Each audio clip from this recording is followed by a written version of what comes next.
H.P. Lovecraft. The Shadow over Innsmouth. Chapter 1. During the winter of 1927-28, federal government officials made a strange and secret investigation of certain conditions in the ancient Massachusetts seaport of Innsmouth. The public first learned of it in February, when a vast series of raids and arrests occurred, followed by the deliberate burning and dynamiting, under suitable precautions, of an enormous number of crumbling, worm-eaten and supposedly empty houses along the abandoned waterfront. Uninquiring souls let this occurrence pass as one of the major clashes in a spasmodic war on liquor. Keener news followers, however, wondered at the prodigious number of arrests, the abnormally large force of men used in making them, and the secrecy surrounding the disposal of the prisoners. No trials or even definite charges were reported, nor were any of the captives seen thereafter in the regular jails of the nation. There were vague statements about disease and concentration camps, and later about dispersal in various naval and military prisons, but nothing positive ever developed. Complaints from many liberal organizations were met with long, confidential discussions, and representatives were taken on trips to certain camps and prisons. As a result, these societies became surprisingly passive and reticent. Newspaper men were harder to manage, but seemed largely to cooperate with the government in the end.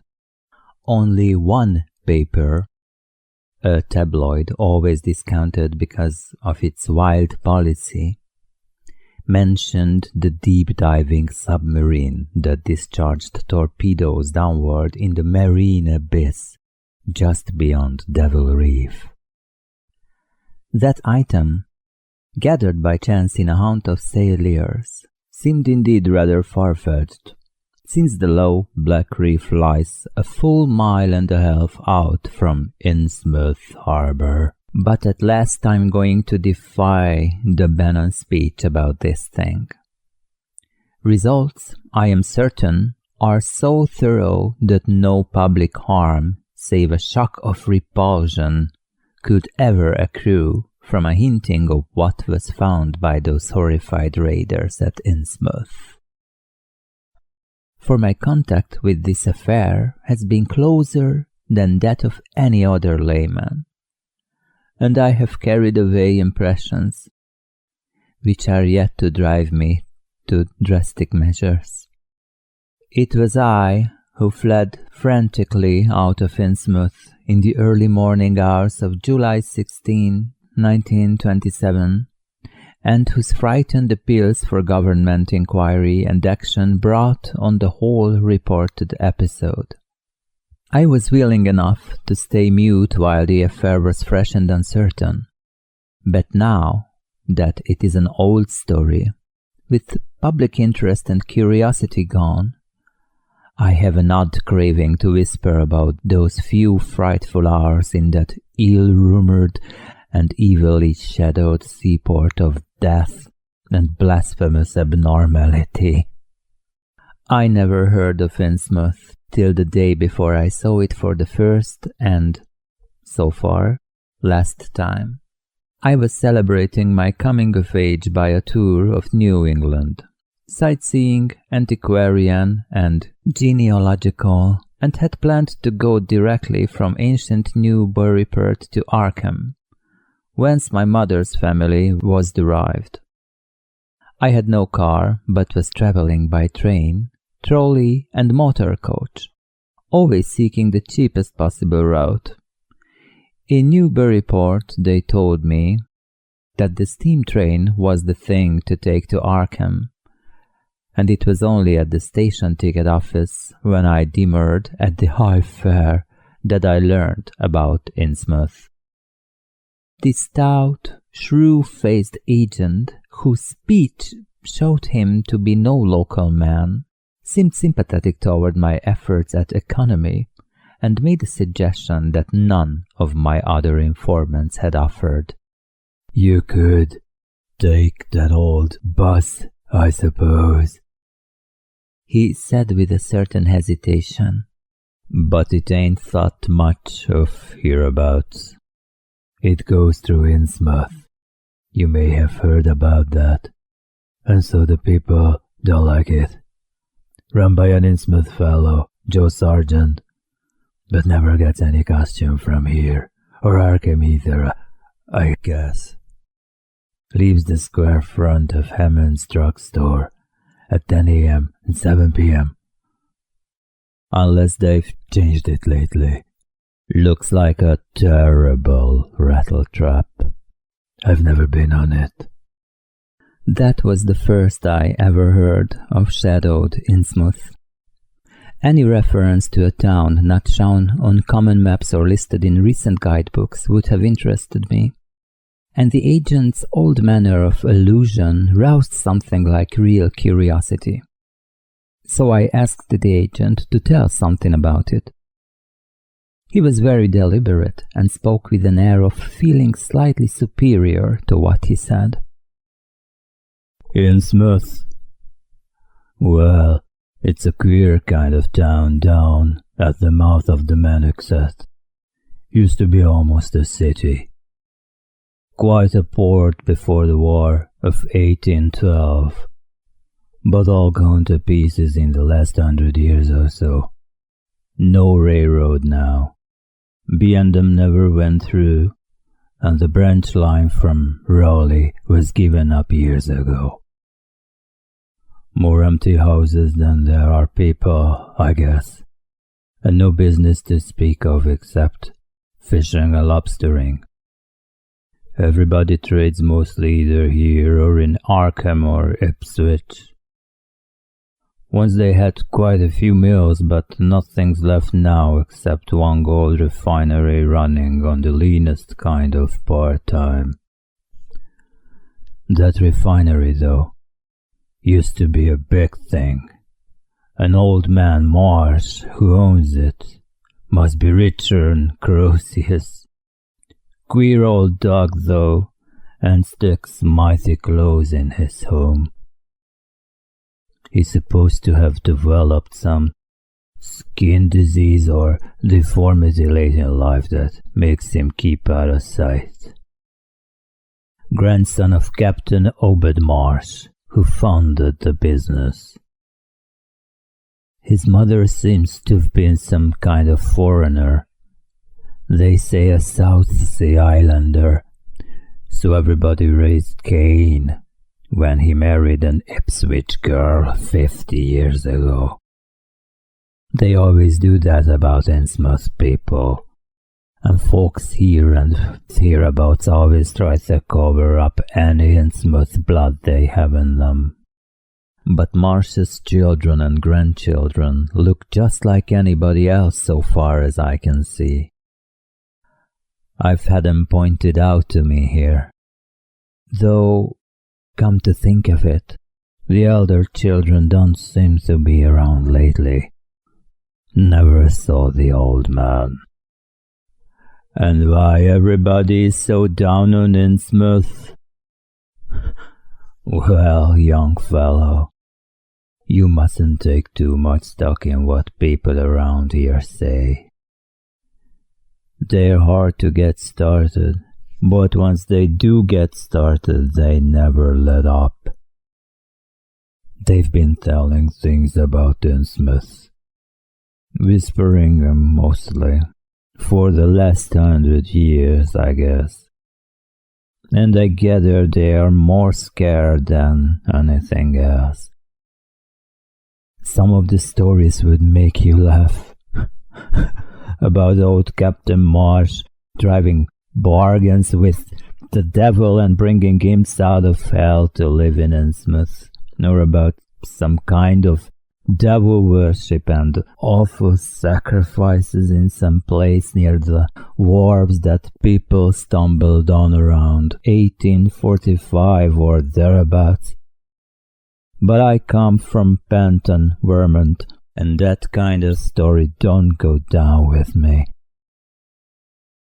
You ought to hear, though, what some of the old-timers tell about the Black Reef of the coast. Devil Reef, they call it.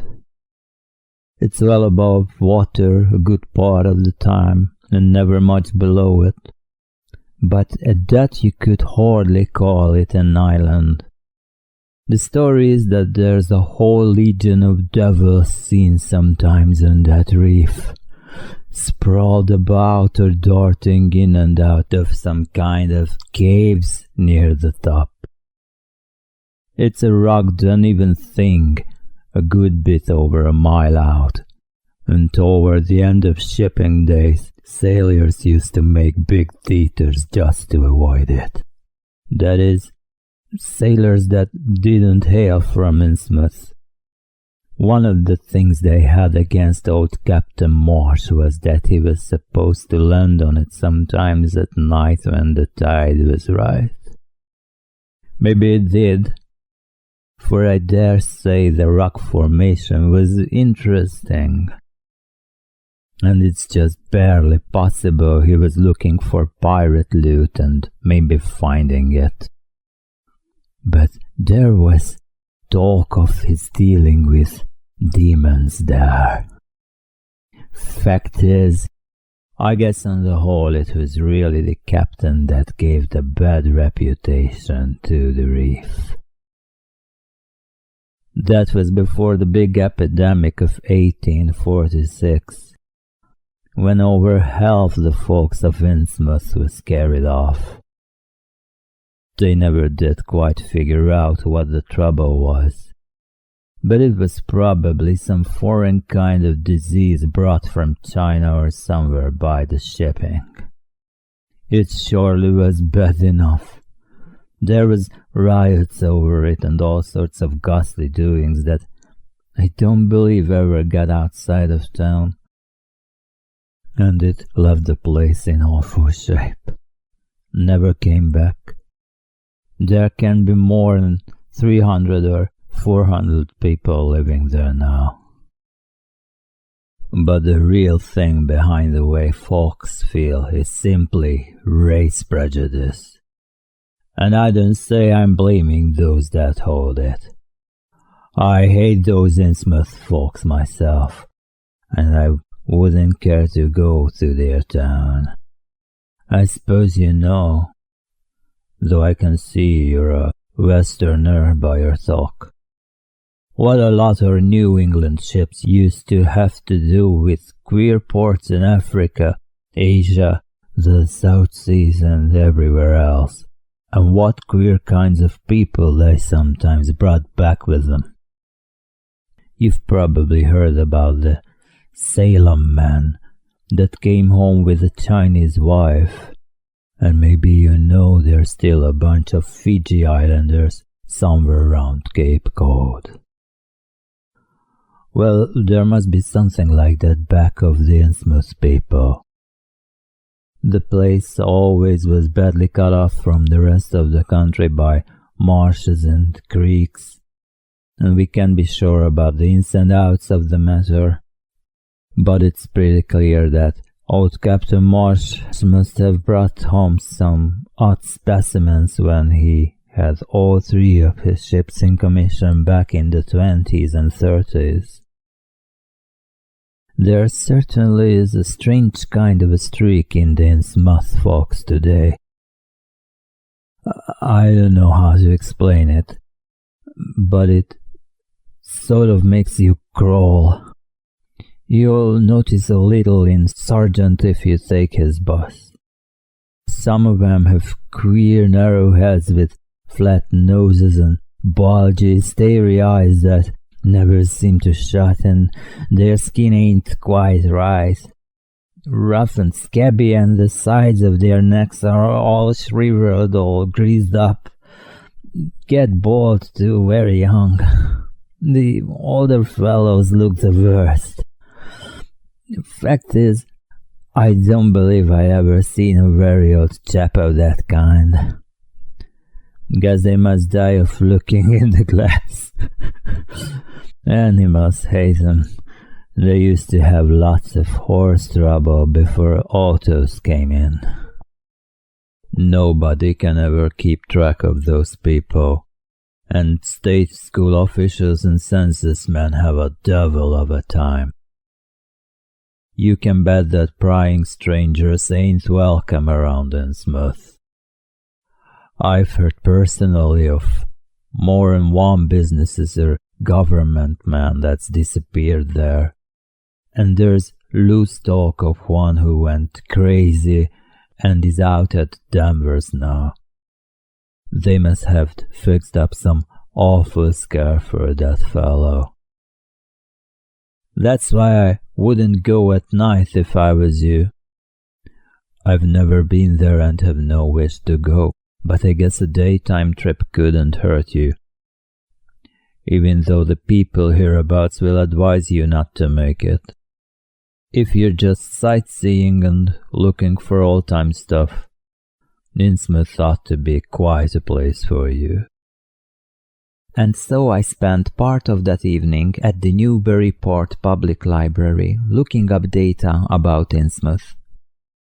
The Essex country histories on the library shelves had very little to say, except that the town was founded in 1643, noted for shipbuilding before the Revolution, a seat of great marine prosperity in the early 19th century, and later a minor factory center using the Manuxet as power. The epidemic and riots of 1846 were very sparsely treated, as if they formed a discredit to the country. References to decline were few, though the significance of the later record was unmistakable. After the Civil War, all industrial life was confined to the Marsh Refining Company, and the marketing of gold ingots formed the only remaining bit of major commerce aside from the eternal fishing. Most interesting of all was a glancing reference to the strange jewelry vaguely associated with Innsmouth. It had evidently impressed the whole countryside more than a little, for mention was made of specimens in the Museum of Miskatonic University at Arkham, and in the display room of the Newburyport Historical Society. I resolved to see the local sample, said to be a large, queerly proportionated thing evidently meant for a tiara, if it could possibly be arranged.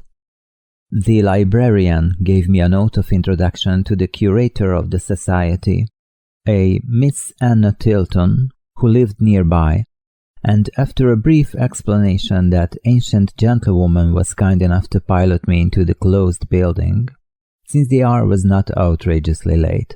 The collection was a notable one indeed, but in my present mood I had eyes for nothing but the bizarre object which glistened in a corner cupboard under the electric lights. It took no excessive sensitiveness to beauty to make me literally gasp at the strange, unearthly splendor of the alien, opulent fantasy that rested there on a purple velvet cushion. The longer I looked, the more the thing fascinated me, and in this fascination there was a curiously disturbing element hardly to be classified or accounted for. I decided that it was the queer, otherworldly quality of the art which made me uneasy. It was as if the workmanship were that of another planet. The patterns all hinted of remote secrets and unimaginable abysses in time and space, and the monotonously aquatic nature of the reliefs became almost sinister.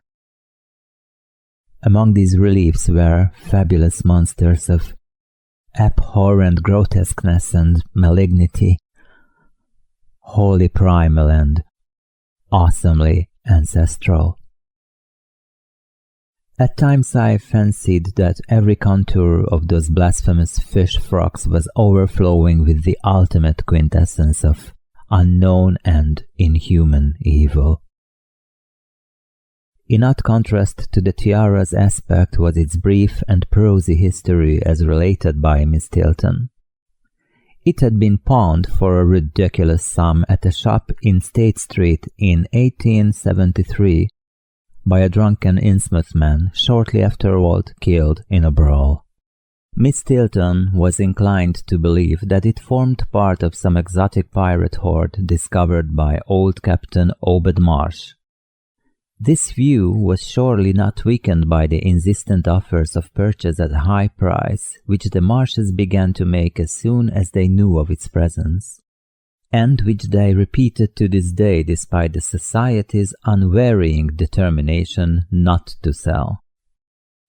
As the good old lady showed me out of the building, she assured me that the rumors of devil worship were partly justified by a peculiar secret cult, which had gained force there and engulfed all the Orthodox churches. It was called, she said, the Esoteric Order of Dagon, and was undoubtedly a debased, quasi-pagan thing imported from the East a century before, at a time when Innsmouth fisheries seemed to be going barren. Its persistence among a simple people was quite natural in view of the sudden and permanent return of abundantly fine fishing, and it soon came to be the greatest influence on the town. All this, to the pious Miss Tilton, formed an excellent reason for shunning the ancient town of decay and desolation. But to me, it was merely a fresh incentive, and I could scarcely sleep in my small room at the Y as the night wore away. Chapter 2. Shortly before 10 the next morning, I stood with my once small valise in front of Hammond's drugstore in Old Market Square, waiting for the Innsmouth bus. In a few moments, a small motor coach of extreme decrepitude and dirty grey color rattled down State Street, made a turn, and drew up at the curb beside me. I felt immediately that it was the right one, a guess which the half-illegible sign on the windshield, Erkham Innsmouth New Port, soon verified. There were only 3 passengers. Dark, unkempt men of sullen visage and somewhat youthful cast. And when the vehicle stopped, they clumsily shambled out and began walking up State Street in a silent, almost furtive fashion. The driver also alighted. This, I reflected, must be the Joe Sargent mentioned by the ticket agent. And even before I had noticed any details, there spread over me a wave of spontaneous aversion which could be neither checked nor explained.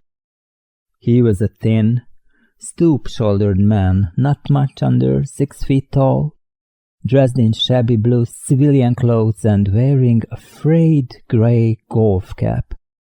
His age was perhaps 35, but the odd, deep creases in the sides of his neck made him seem older when one did not study his dull, expressionless face.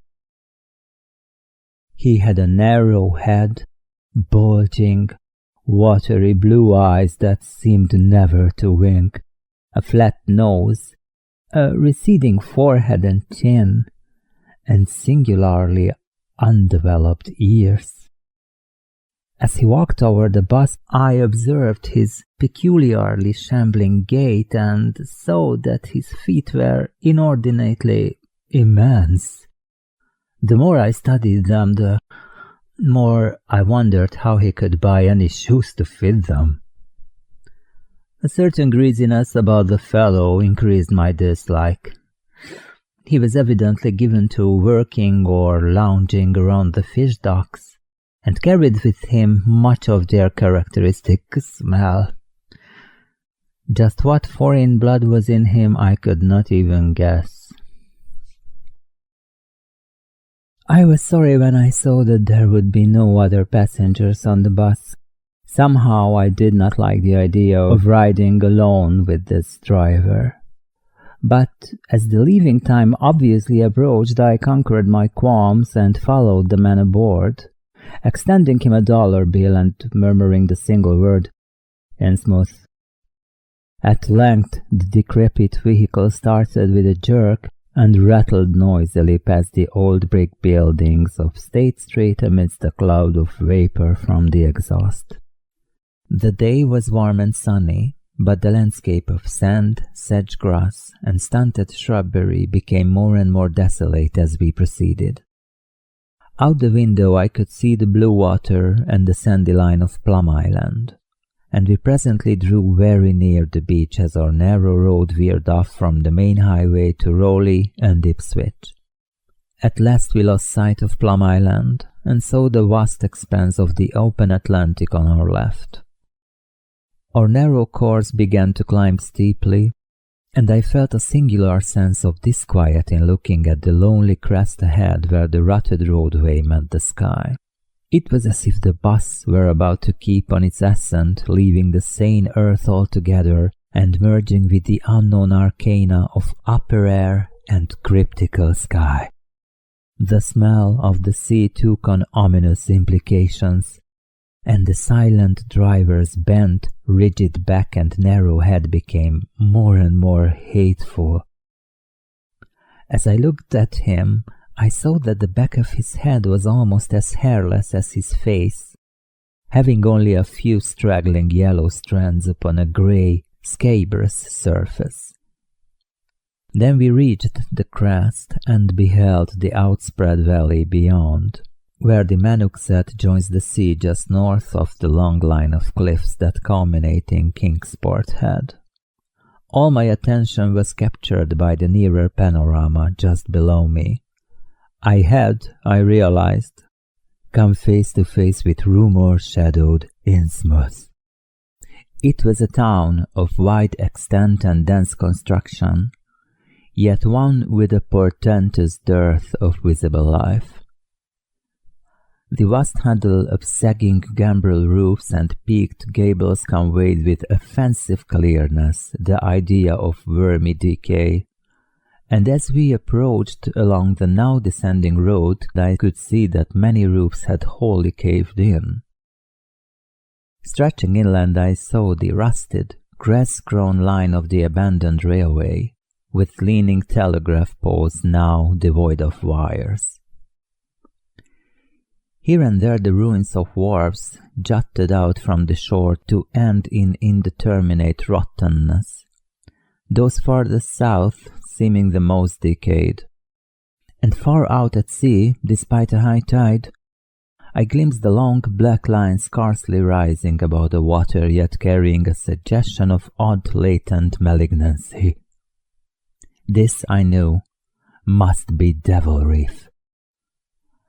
As I looked, a subtle, curious sense of beckoning seemed superadded to the grim repulsion, and oddly enough, I found this overtone more disturbing than the primary impression.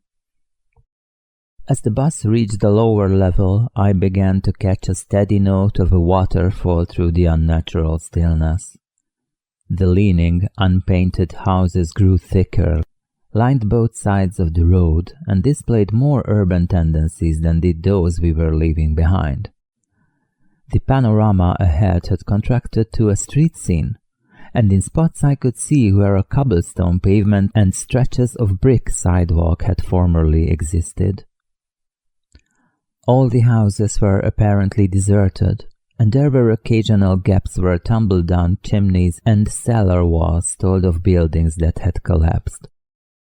Pervading everything was the most nauseous fishy odor imaginable. And I was not to reach my destination without one other very strong impression of poignantly disagreeable quality. The bus had come to a sort of open concourse or radial point with churches on two sides and bedraggled remains of a circular green in the center, and I was looking at a large pillared hall on the right-hand junction ahead. The structure's once white paint was now grey and peeling, and the black and gold sign on the pediment was so faded that I could only with difficulty make out the words, Esoteric Order of Dagon. The door of the church basement was open, revealing a rectangle of blackness inside. And as I looked, a certain object crossed or seemed to cross that dark rectangle, burning into my brain a momentary conception of nightmare, which was all the more maddening because analysis could not show a single nightmarish quality in it. It was a living object, the first except the driver that I had seen since entering the compact part of the town. And had I been in a steadier mood, I would have found nothing whatever of terror in it. Clearly, as I realized a moment later, it was the pastor.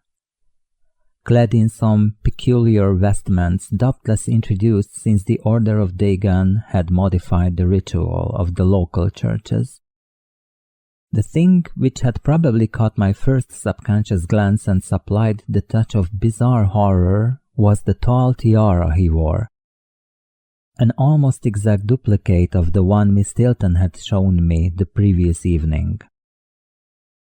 This, acting on my imagination, had supplied namelessly sinister qualities to the indeterminate face and robed, shambling form beneath it. A very thin sprinkling of repellent-looking youngish people now became visible on the sidewalks. Lone individuals, and silent knots of 2 or 3. The lower floors of the crumbling houses sometimes harbored small shops with dingy signs, and I noticed a parked truck or two as we rattled along. The sound of waterfalls became more and more distinct, and presently I saw a fairly deep river gorge ahead, spanned by a wide, iron-railed highway bridge beyond which a large square opened out.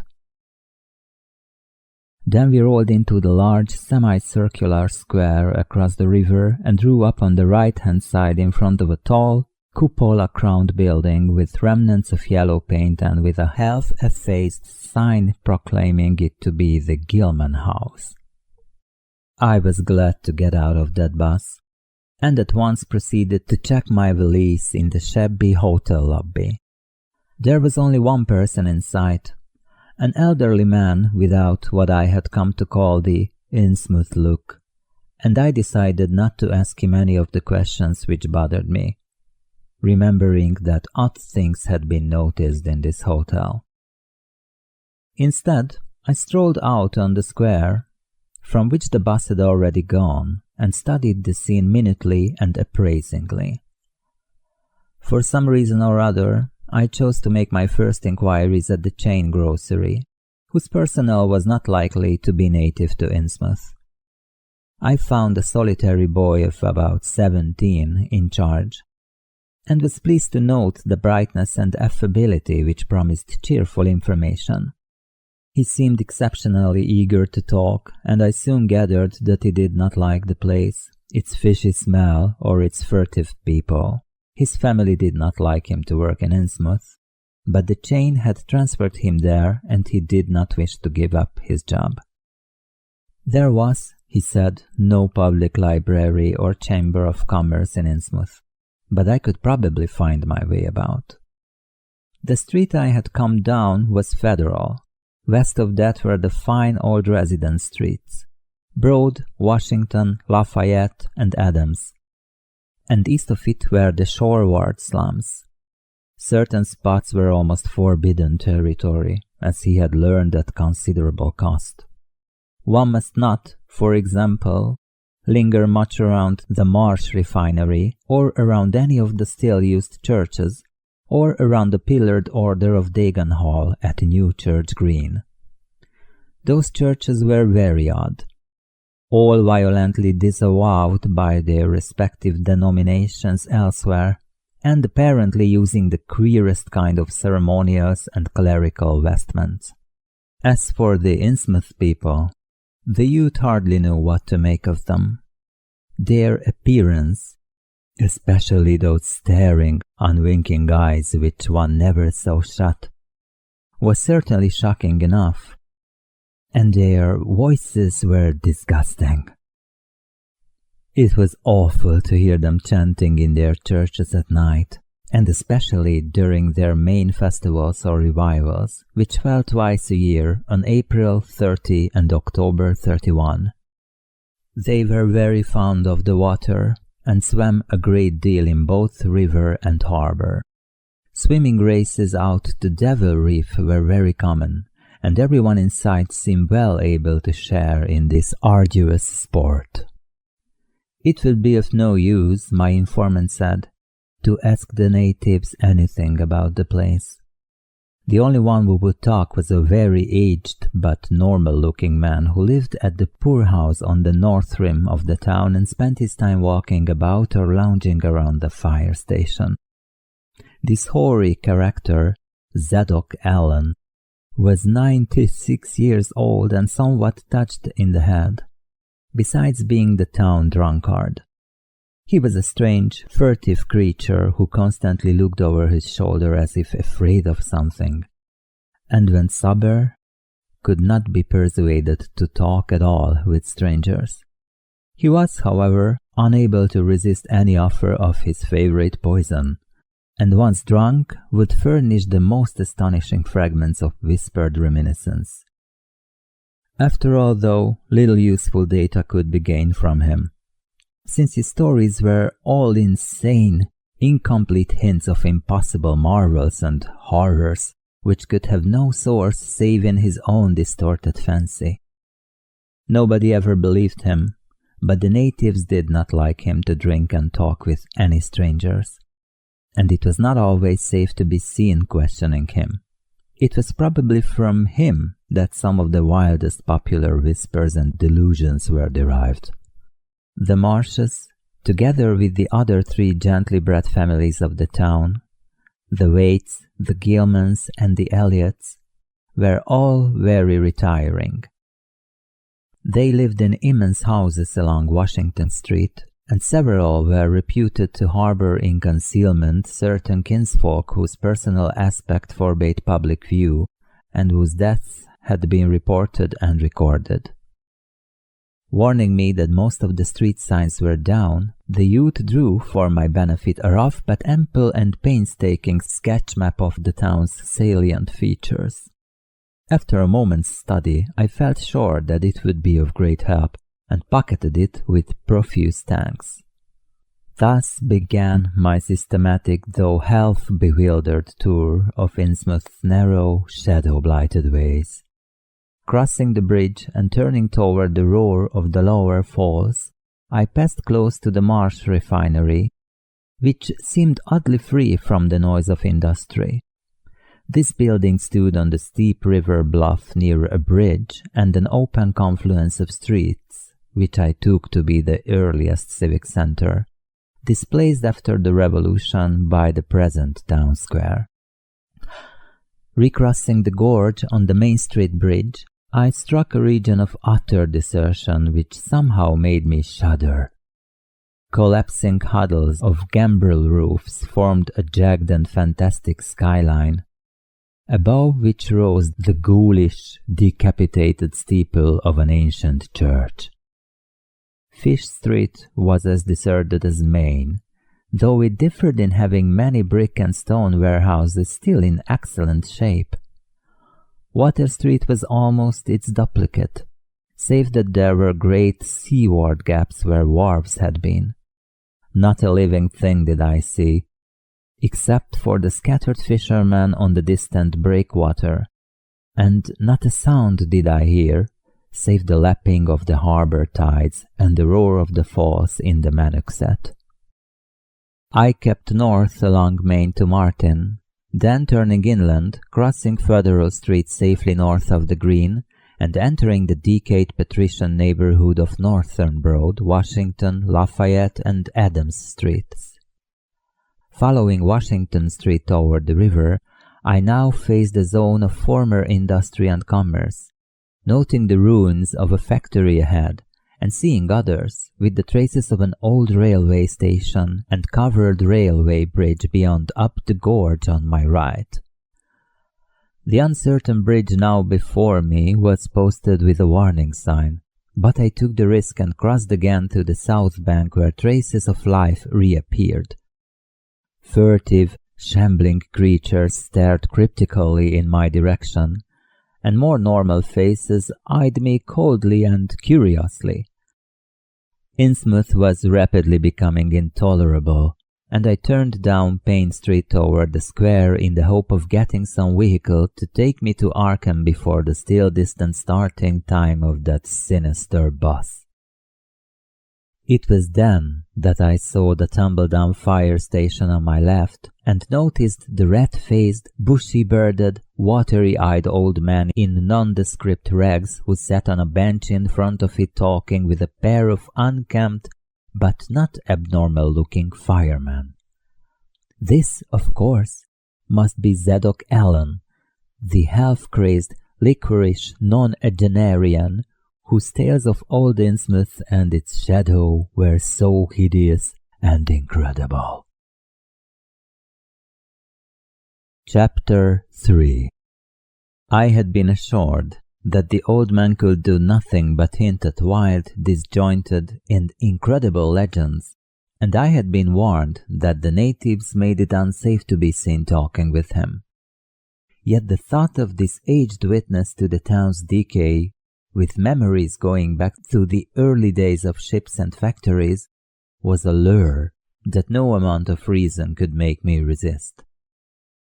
Curiosity flared up beyond sense and caution, and in my youthful egotism I fancied I might be able to sift a nucleus of real history from the confused, extravagant outpouring I would probably extract with the aid of whiskey. A quart bottle of such was easily, though not cheaply, obtained in the rear of a dingy variety store just off the square in Elliot Street. Re-entering the square, I saw that luck was with me, for, shuffling out of Payne Street around the corner of the Gilman house, I glimpsed nothing less than the tall, lean, tattered form of old Zadok Allen himself. In accordance with my plan, I attracted his attention by brandishing my newly purchased bottle, and soon realized that he had begun to shuffle wistfully after me as I turned into Waite Street on my way to the most deserted region I could think of. Before I reached Main Street, I could hear a faint and wheezy, "Hey, mister," behind me, and I presently allowed the old man to catch up and take copious pulls from the quart bottle. I began putting out feelers as we walked along to Water Street and turned southward amidst the omnipresent desolation and crazily tilted ruins, but found that the aged tongue did not loosen as quickly as I had expected. At length I saw a grass-grown opening toward the sea between crumbling brick walls, with the weedy length of an earth and masonry wharf projecting beyond. Piles of moss-covered stones near the water promised tolerable seats, and the scene was sheltered from all possible view by a ruined warehouse on the north.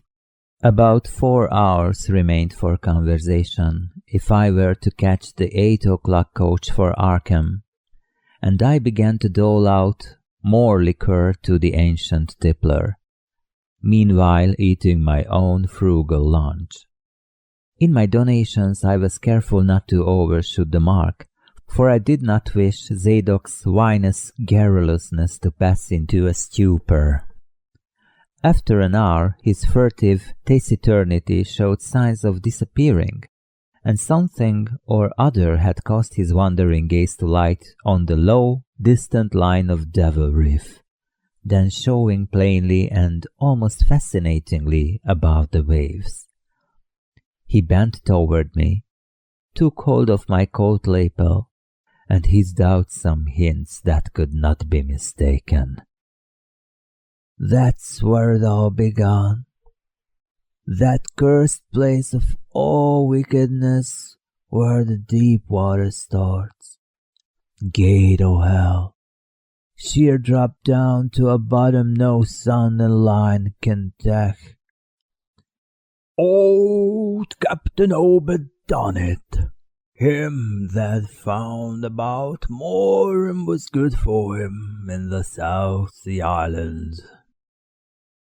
Never was nobody like Captain Obed. Old Limbo Satan.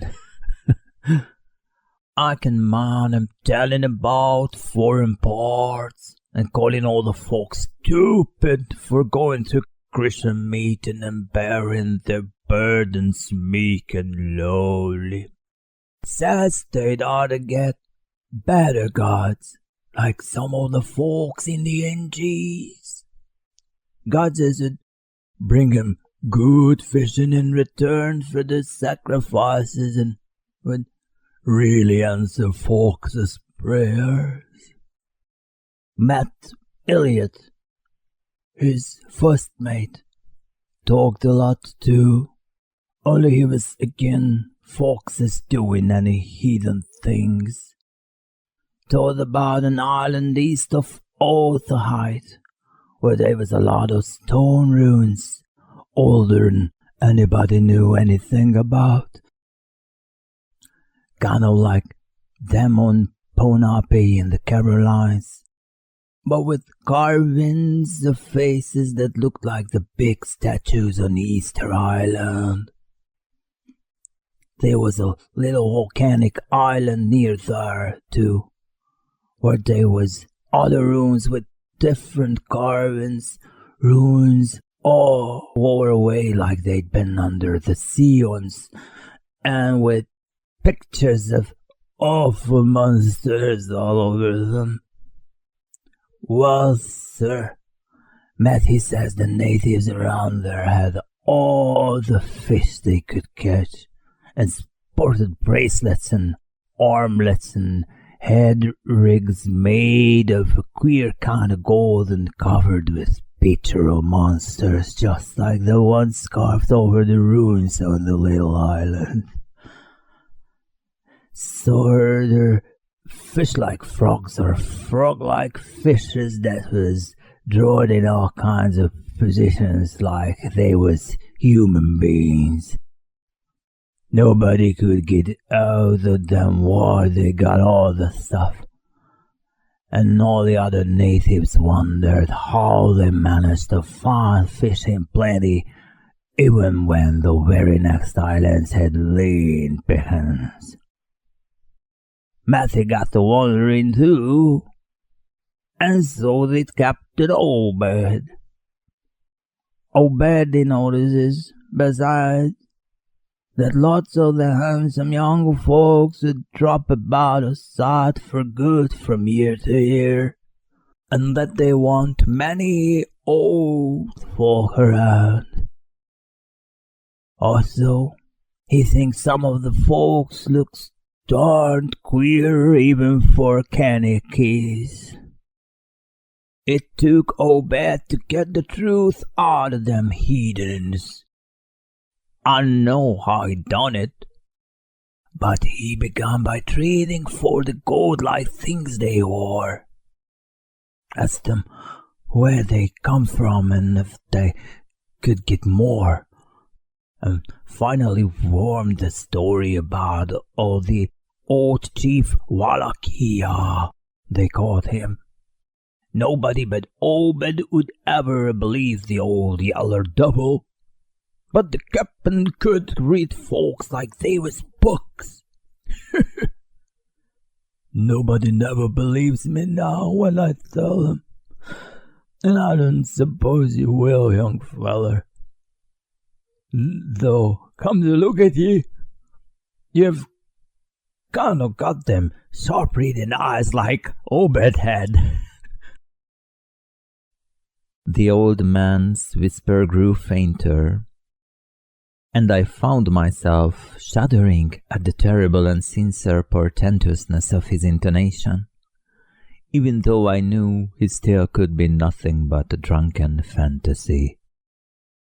Well, sir, Obed, he learned that there's things on this earth as most folks never heard about, and wouldn't believe if they did hear.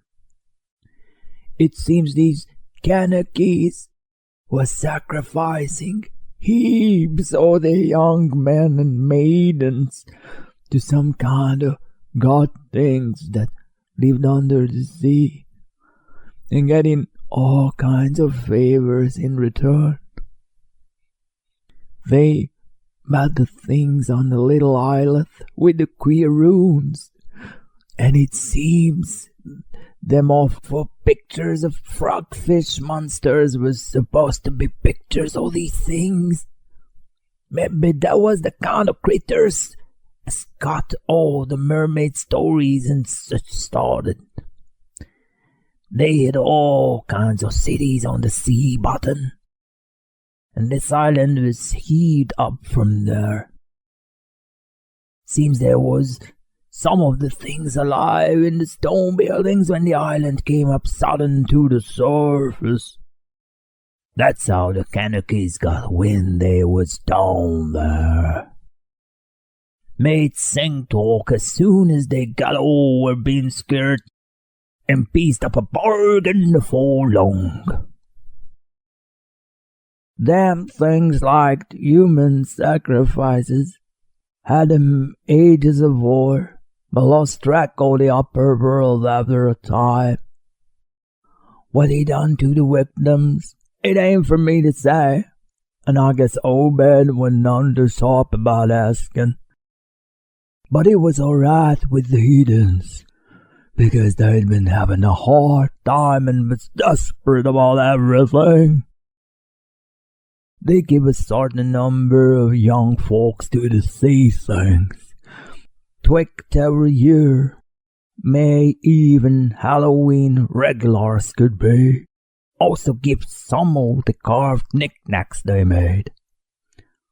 What the things agreed to give in return was plenty of fish. They drove 'em in from all over the sea, and a few gold-like things now and then. When it come to mating with them toad-looking fishes, the Kanakees kind of balked, but finally they learned something that's put a new face on the matter. Seems that human folks has got a kind of relation to such water beasts, that everything alive come out of the water once, and only needs a little change to go back again.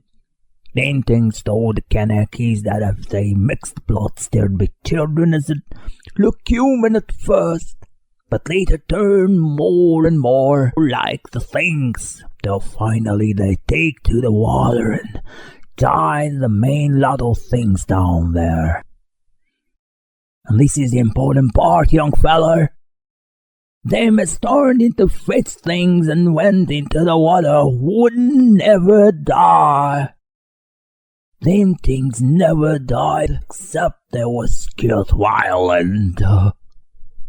Well, sir, it seems by the time Obed knowed them islanders, they was all full of fish blood from the deep water things. When they got old and begun to show it, they was scared until they felt like taking to the water and quitting the place.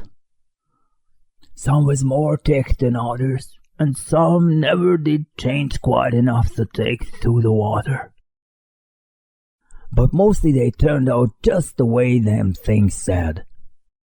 Them as was born more like the things changed early. But them as was nearly human sometimes stayed on the island till they was past 70, though they usually go down under for trial trips for that. Folks as had took through the water generally come back a good deal to visit, so the man would often be talking to his own 5 times great-grandfather, who'd left the dry land a couple of 100 years or so for. Everybody got all the idea of dying, excepting canoe wars with the other islanders, or sacrifices to the sea gods down below, or from snake bite or plague or sharp galloping ailments or something afore they could take to the water, but simply looked forward to a kind of change that wasn't a bit horrible after a while. They thought what they'd got was well with all they had to give up, and I guess Obed kind of come to think the same himself when he stewed over old Wallacheia's story a bit. Wallachia, though, was one of the few as hadn't got none of the fish blood being of a royal line that intermarried with royal lines and other islands. Wallachia gave him a funny kind of chinjummock made out of lead or something, that he said would bring up the fish things from any place in the water where there might be a nest of 'em. The idea was to drop it down with the right kind of prayers and such. Wallachia allowed this was the thing was scattered all over the world, so's anybody that looked about could find a nest and bring 'em up if they was wanted. Matty didn't like this business at all, and wanted Obed should keep away from the island. But the captain was sharp for gain, and found he could get them gold-like things so cheap it would pay him to make a specialty of 'em. Things went on that way for years, and Obed got enough of that gold-like stuff to make him start a refinery in Waite's old run-down Fulham mill. Well, come about 38, when I was 7-year-old, Obed he found the island people all wiped out between voyages. Seems the other islanders had got wind of what was going on, and had took matters into their own hands. Suppose they must have had, after all, them old magic signs as the sea things says was the only things they was afraid of. No telling what any of them Kanakees will chance to get a hold of when the sea bottom throws up some island with ruins all in the deluge. Pious cusses these was. They didn't leave nothing standing in either the main island or the little volcanic islet, except what parts of the ruins was too big to knock down. But that naturally hit Obed pretty hard, seeing as his normal trade was doing very poor. It hit the whole of Innsmouth too, because in seafaring days what profited the master of a ship generally profited the crew proportionate. Most of the folks round the town took the hard times kind of sheep-like and resigned. But they was in bad shape because the fishing was spattering about and the mess wasn't doing none too well. That's the time Obed he began a cursing at the folks for being thus sheep and praying to a Christian heaven as didn't help 'em none. He told them he'd knowed of folks as prayed to gods that give something you really need, and says if a good bunch of men would stand by him, he could maybe get a hold of certain powers as'd bring plenty of fish and quite a bit of gold. Here the old man faltered, mumbled, and lapsed into a moody and apprehensive silence, glancing nervously over his shoulder and then turning back to stare fascinatedly at the distant black reef. When I spoke to him, he did not answer, so I knew I would have to let him finish the bottle. He licked its nose and slipped it into his pocket, then beginning to nod and whisper softly to himself. I bent close to catch any articulate words he might utter, and thought I saw a sardonic smile behind the stained, bushy whiskers. Yes, he was really forming words, and I could grasp a fair proportion of them. Poor Matt. Matty always was against it, tried to line up the folks on his side, and had Long talks with the preachers, no use. They run the congregational person out of town, and the Methodist feller quit. Never did see resolved Babcock, the Baptist person, again. Refugee Howie. I was a mighty little critter, but I heard what I heard and seen what I seen. Dagon and Astoreth, Belial and Beelzebub, golden calf and the idols of Canaan and the Philistines, Babylonish abominations, many, tekel up Harsin. He stopped again, and from the look in his watery blue eyes I feared he was close to a stupor after all. But when I gently shook his shoulder, he turned on me with astonishing alertness and snapped out some more obscure phrases. Don't believe me, hey? Then just tell me, young feller, why Captain Obed and 20-odd other folks used to row out to Devil Reef in the dead of night and chant things so loud you could hear 'em all over town when the wind was right. Tell me that, eh? And tell me why Obed was always dropping heavy things down into the deep water, the other side of the reef where the bottom shoots down like a cliff lower you can sound. Tell me what he done with that funny-shaped lead ching-chommer jig as Wallachia gave him. Hey, boy! The watery blue eyes were almost savage and maniacal now, and the dirty white bird bristled electrically. Old Zadok probably saw me shrink back, for he began to cackle evilly. Beginning to see, eh? How about the night I took my pa's ship's glass up to a cupola and see the reef a bristling thick with shapes that dough off quick soon's the moon riz.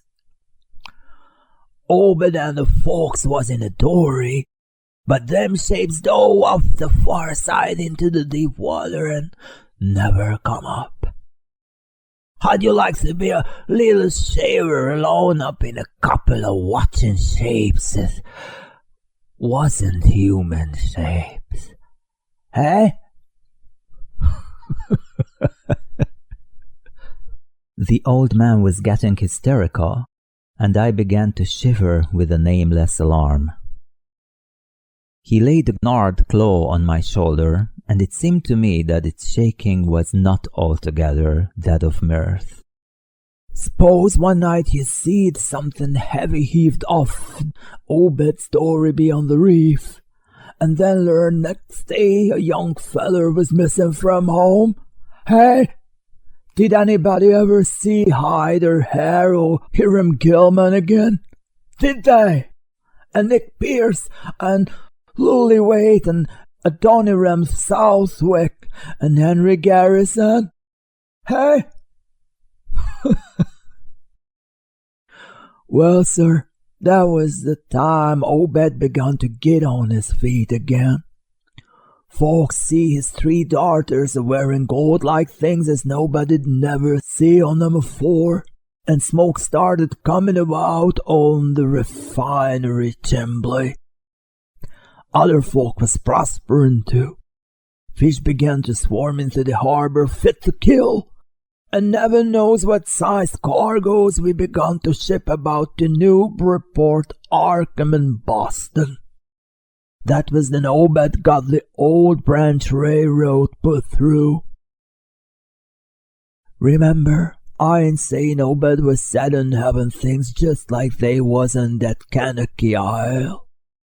I don't think he aimed at first to do no mixin', nor raise no young ones to take to the water and turn into fishes with eternal life. He wanted them gold things and was willing to pay heavy, and I guess the others were satisfied for a while. Come in 46, the town done some looking and thinking for itself. Too many folks missing. Too much wild preaching at meeting of a Sunday. Too much talk about that reef. I guess I done a bit by telling Seligman Maori what I see from the Kapalo. There was a party one night as followed Obed's crowd out to the reef, and I heard shots betwixt the dories. Next day Obed and 32 others was in jail, with everybody wondering just what was afoot and just what charge again 'em could be got to hold. God, if anybody'd looked ahead. A couple of weeks later, when nothing had been thrown into the sea for that long. Zadok was showing signs of fright and exhaustion, and I let him keep silence for a while, though glancing apprehensively at my watch. The tide had turned and was coming in now, and the sound of the waves seemed to arouse him. That awful night. I see them. I was up in the Kapalo. Hordes of 'em, swarms of 'em, all over the reef and swimming up the harbour into the Mannock's Head. God, what happened in the streets of Innsmouth that night.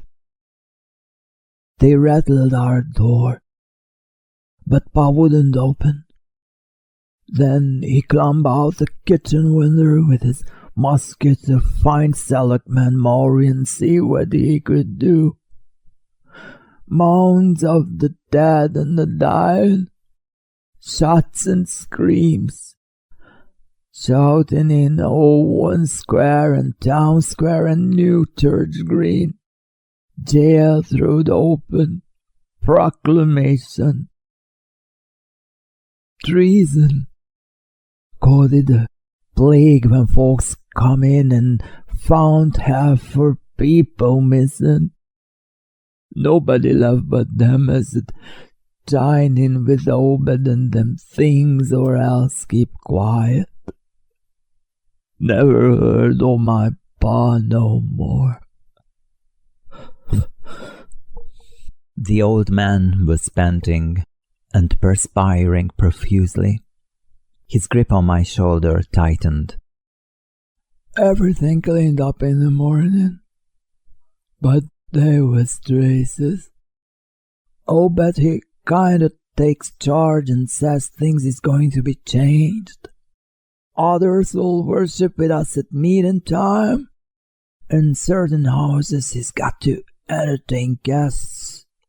They wanted to mix like they done with the Kanakis, and he for one didn't feel bound to stop 'em. For gone was Obed, just like a crazy man on the subject. He says they brung us fish and treasure, and should have what they hankered arter. Nothing was to be different on the outside. Only we was to keep shy as strangers if we knowed what was good for us. We all had to take the oath o' day gone, and later on the way was second and third oaths that some of us took.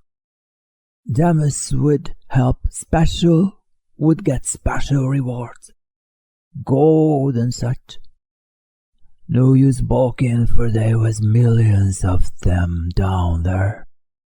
They'd rather not start rising and whipping about humankind, but if they was gave away and forced to, they could do a lot towards just that. Yield up enough sacrifices and savage knickknacks and harborage in the town when they wanted it, and they left well enough alone, all in the band of the faithful order of Dagon. And the children should never die, but go back to the mother Hydra and father Dagon, what we all come from once. Ja, Cthulhu verdagen. Byrne gloeimigl noth gathulerlai, vergachenigl verdagen. Old Zadok began to moan now, and tears were coursing down his channeled cheeks into the depths of his beard. God, what I seen sank I was 15 years old. Mene, Tekel, a parson. The folks as was missing, and them as killed theirselves. Them as stole things in Arkham or Ipswich or such places was all caught crazy, like you're calling me right now. But God, what I seen. They'd have killed me long ago for what I know. Only I took the first and second load, so they can often no bed. So was protected unless and a jury of 'em proud I thought things knowing and deliberate. But I wouldn't take the third oath. I'd have died rather than take that. It got was around Civil War time when children born and 46 begun to grow up, some of them, that is. I was afeard, never did no pryin after that awful night, and never see one of them close to in all of my life. That is, never no full-blooded one. Barnabas Marsh, that runs the refinery now, is Obed's grandson by his first wife, son of one Sepphoris, his eldest son, but his mother was another of them as wasn't never seen outdoors. Right now Barnabas is about changed, can't shut his eyes no more, and is all out of shape. They say he still wears clothes, but he'll take to the water soon. The sound of the incoming tide was now very insistent, and little by little it seemed to change the old man's mood from maudlin cheerfulness to watchful fear.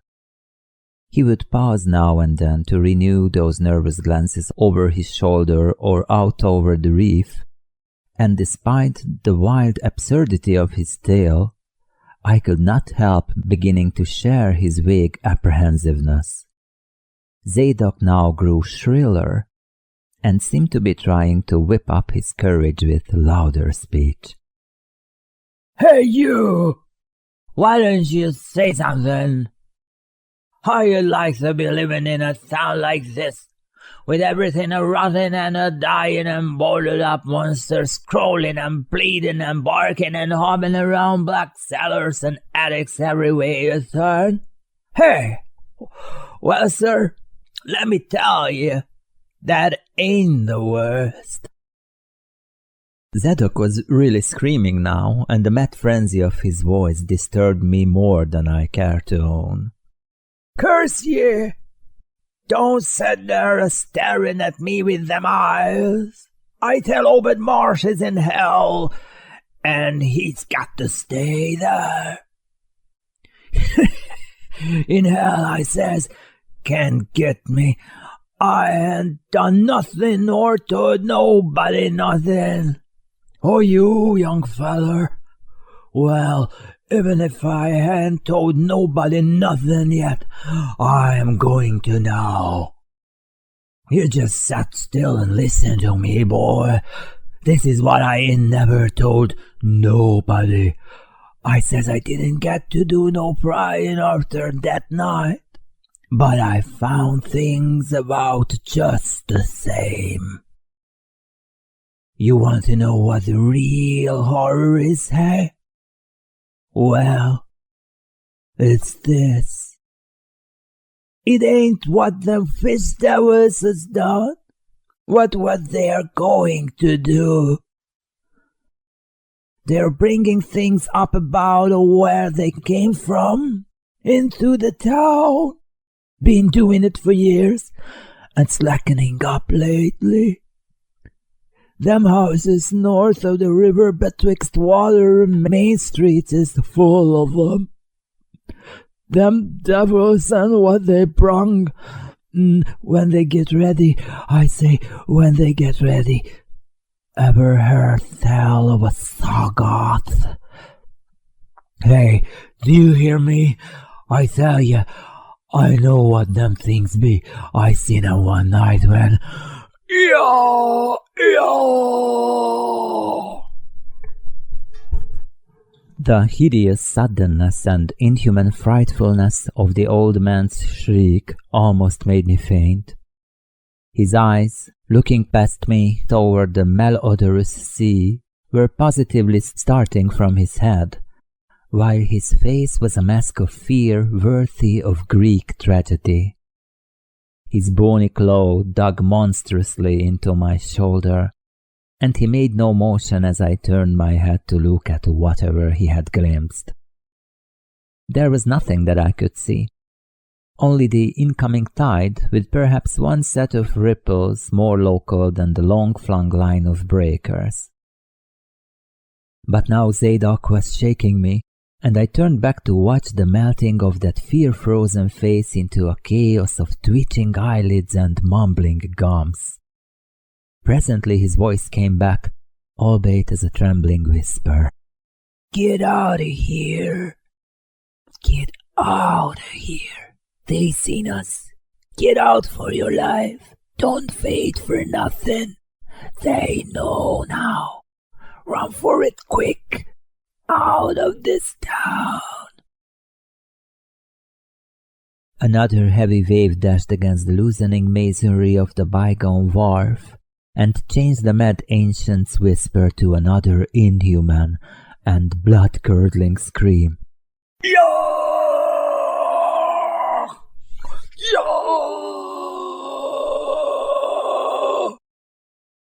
Before I could recover my scattered wits, he had relaxed his clutch on my shoulder and dashed wildly inland toward the street, reeling northward around the ruined warehouse wall. I glanced back at the sea, but there was nothing there, and when I reached Water Street and looked along it toward the north, there was no remaining trace of Zadok Allen. Chapter 4. I can hardly describe the mood in which I was left by this harrowing episode. An episode at once mad and pitiful, grotesque and terrifying. The grocery boy had prepared me for it, yet the reality left me none the less bewildered and disturbed. Puerile though the story was, old Zadok's insane earnestness and horror had communicated to me a mounting unrest which, joined with my earlier sense of loathing for the town and its blight of intangible shadow. The hour had grown perilously late. My watch said 7:15, and the Arkham bus left town square at 8, so I tried to give my thoughts as neutral and practical a cast as possible, meanwhile walking rapidly through the deserted streets of gaping roofs and leaning houses toward the hotel where I had checked my valise and would find my bus. Studying the grocery youth's map and seeking a route I had not traversed before, I chose Marsh Street instead of State for my approach to Town Square. Near the corner of Fall Street I began to see scattered groups of furtive whisperers, and when I finally reached the square I saw that almost all the loiterers were congregated around the door of the Gilman house. It seemed as if many bulging, watery, unwinking eyes looked oddly at me as I claimed my valise in the lobby, and I hoped that none of these unpleasant creatures would be my fellow passengers on the coach. The bus, rather early, rattled in with 3 passengers somewhat before 8, and an evil-looking fellow on the sidewalk muttered a few indistinguishable words to the driver. I was, it appeared, in very bad luck. There had been something wrong with the engine despite the excellent time made from Newburyport, and the bus could not complete the journey to Arkham. No, it could not possibly be repaired that night, nor was there any other way of getting transportation out of Innsmouth, either to Arkham or elsewhere. Sergeant was sorry, but I would have to stop over at the Guillemot. Probably the clerk would make the price easy for me, but there was nothing else to do. Almost dazed by this sudden obstacle, and violently dreading the fall of night in this decaying and half-unlighted town, I left the bus and re-entered the hotel lobby, where the sullen, queer-looking night clerk told me I could have room 428 on next the top floor. Large, but without running water, for $1.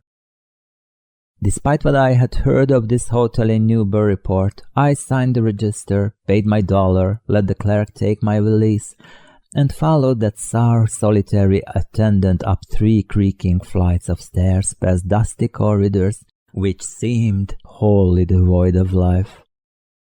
My room, a dismal rear one with 2 windows and bare, cheap furnishings, overlooked a dingy courtyard otherwise hemmed in by low, deserted brick blocks, and commanded a view of decrepit westward stretching roofs with a marshy countryside beyond. At the end of the corridor was a bathroom, a discouraging relic with ancient marble bowl, tin tub, faint electric light, and musty wooden paneling around all the plumbing fixtures.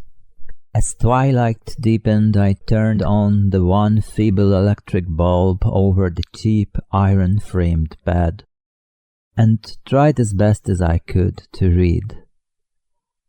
I felt it advisable to keep my mind wholesomely occupied, for it would not do to brood over the abnormalities of this ancient, blight-shadowed town while I was still within its borders. The insane yarn I had heard from the aged drunkard did not promise very pleasant dreams, and I felt I must keep the image of his wild, watery eyes as far as possible from my imagination.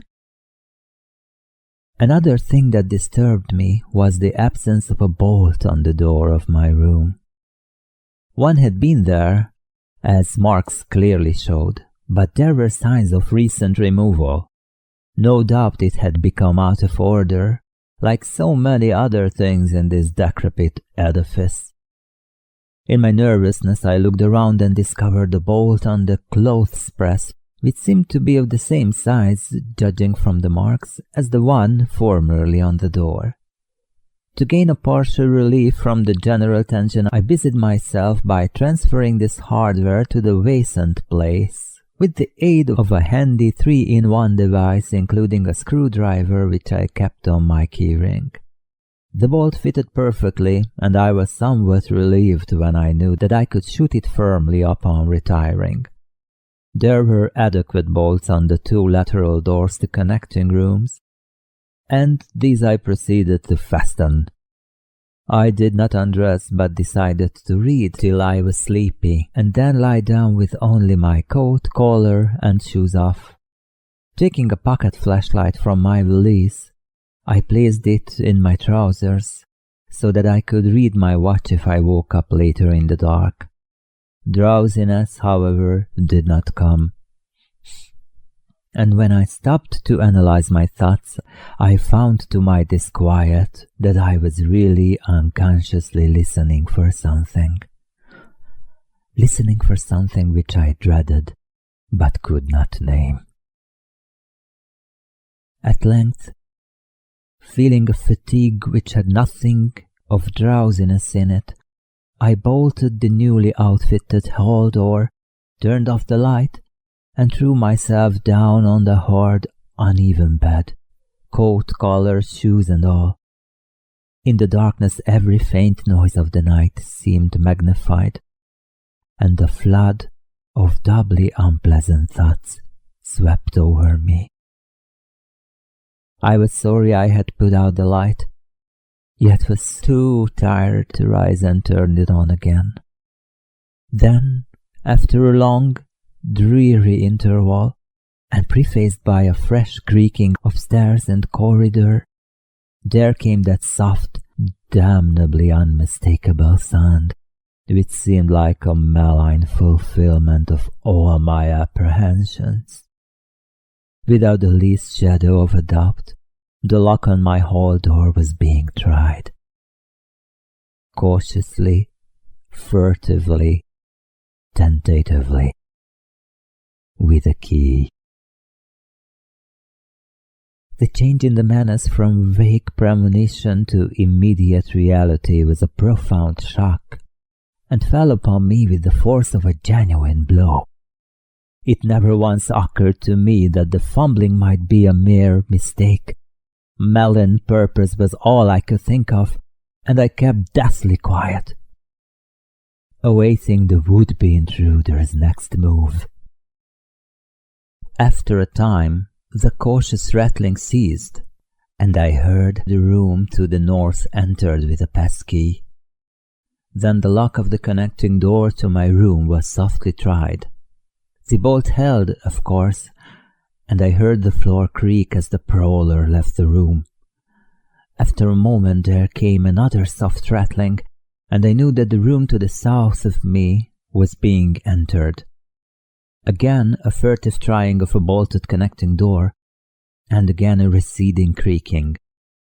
This time the creaking went along the hall and down the stairs, so I knew that the prowler had realized the bolted condition of my doors and was giving up his attempt for a time.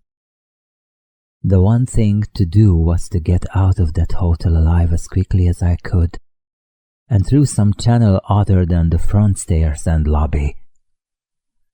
Rising softly and throwing my flashlight on the switch, I sought to light the bulb over my bed in order to choose and pocket some belongings for a swift, releaseless flight. Nothing, however, happened, and I saw that the power had been cut off. So, filling my pockets with the flashlight's aid, I put on my hat and tiptoed to the windows to consider chances of descent. Despite the state's safety regulations, there was no fire escape on this side of the hotel, and I saw that my windows commanded only a sheer 3-story drop to the cobbled courtyard. On the right and left, however, some ancient brick business blocks abutted on the hotel, their slant roofs coming up to a reasonable jumping distance from my 4th-story level. To reach either of these lines of buildings I would have to be in a room 2 doors from my own, in one case on the north and in the other case on the south, and my mind instantly set to work calculating what chances I had of making the transfer. First, I reinforced my own outer door by pushing the burrow against it, little by little, in order to make a minimum of sound. Then, gathering from the grocery boy's map that the best route out of town was southward, I glanced first at the connecting door on the south side of the room.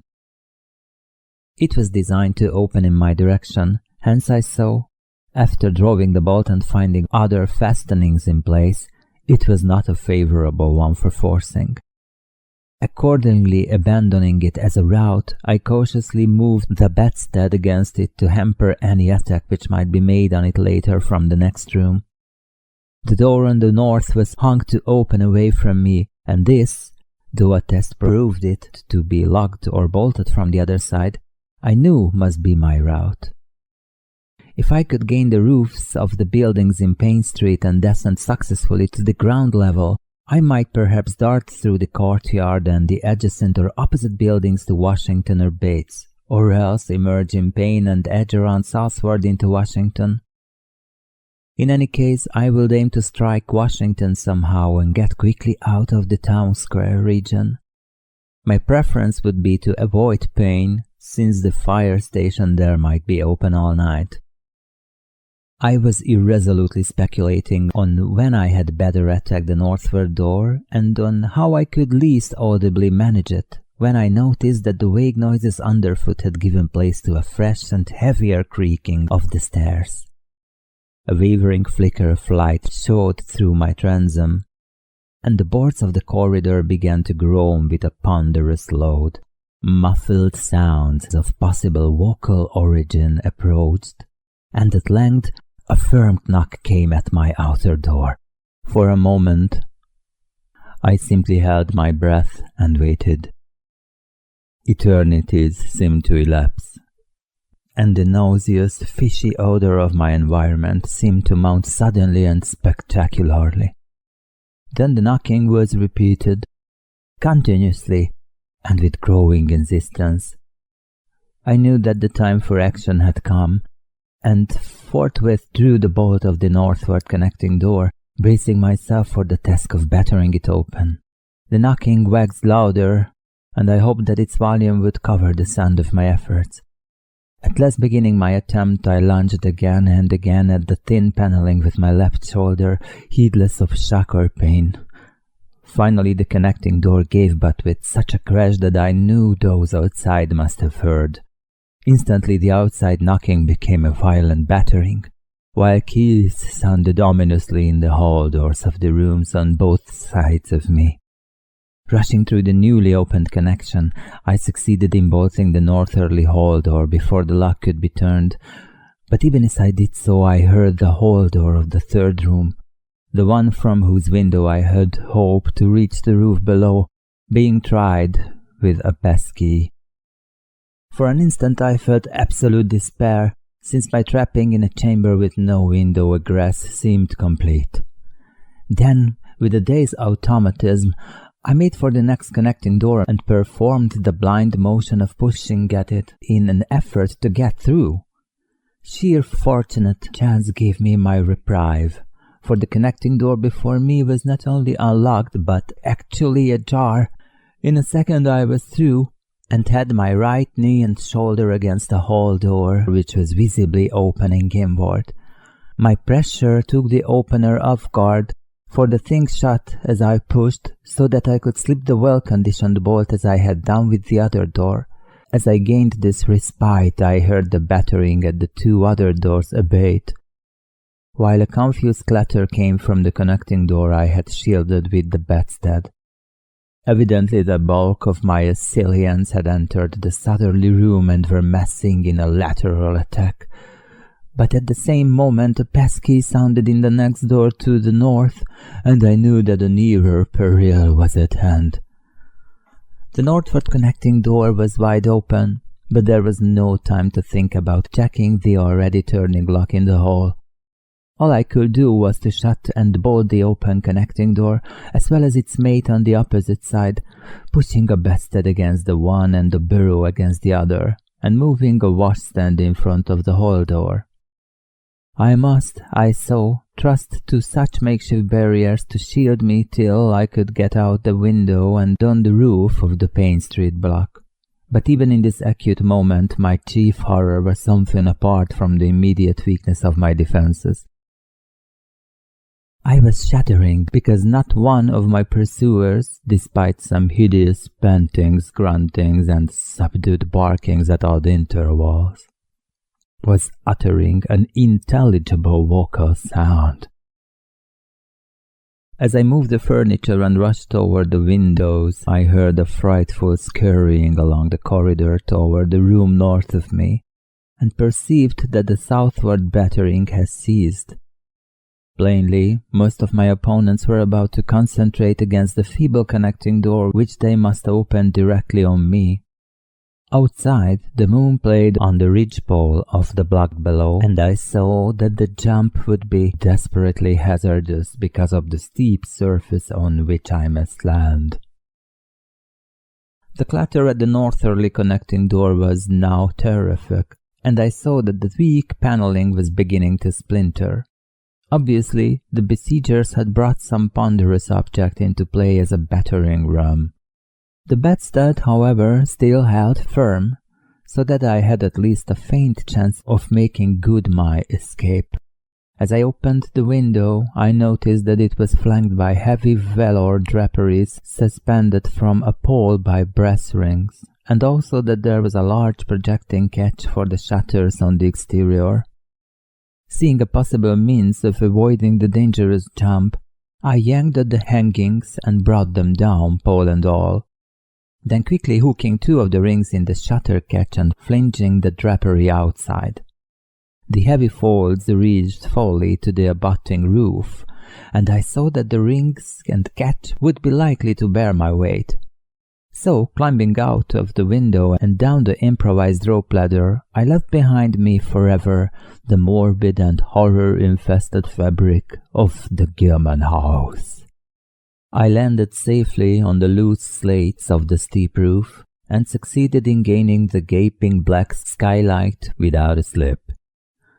The place inside was ghoulish-looking, but I was past minding such impressions, and made at once for the staircase revealed by my flashlight. After a hasty glance at my watch, which showed the hour to be 2 a.m., the steps creaked but seemed tolerably sound, and I raced down past a barn-like second story to the ground floor. The desolation was complete, and only echoes answered my footfalls. The hallway inside was black, and when I reached the opposite end, I saw that the street door was wedged immovably shut. Resolved to try another building, I groped my way toward the courtyard, but stopped short when close to the doorway. For out of an opened door in the Gilman house, a large crowd of doubtful shapes was pouring. Lanterns bobbing in the darkness, and horrible croaking voices exchanging low cries in what was certainly not English.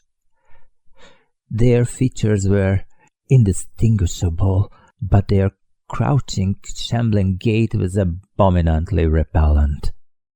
And worst of all, I perceived that one figure was strangely robed and unmistakably surmounted by a tall tiara of a design altogether too familiar.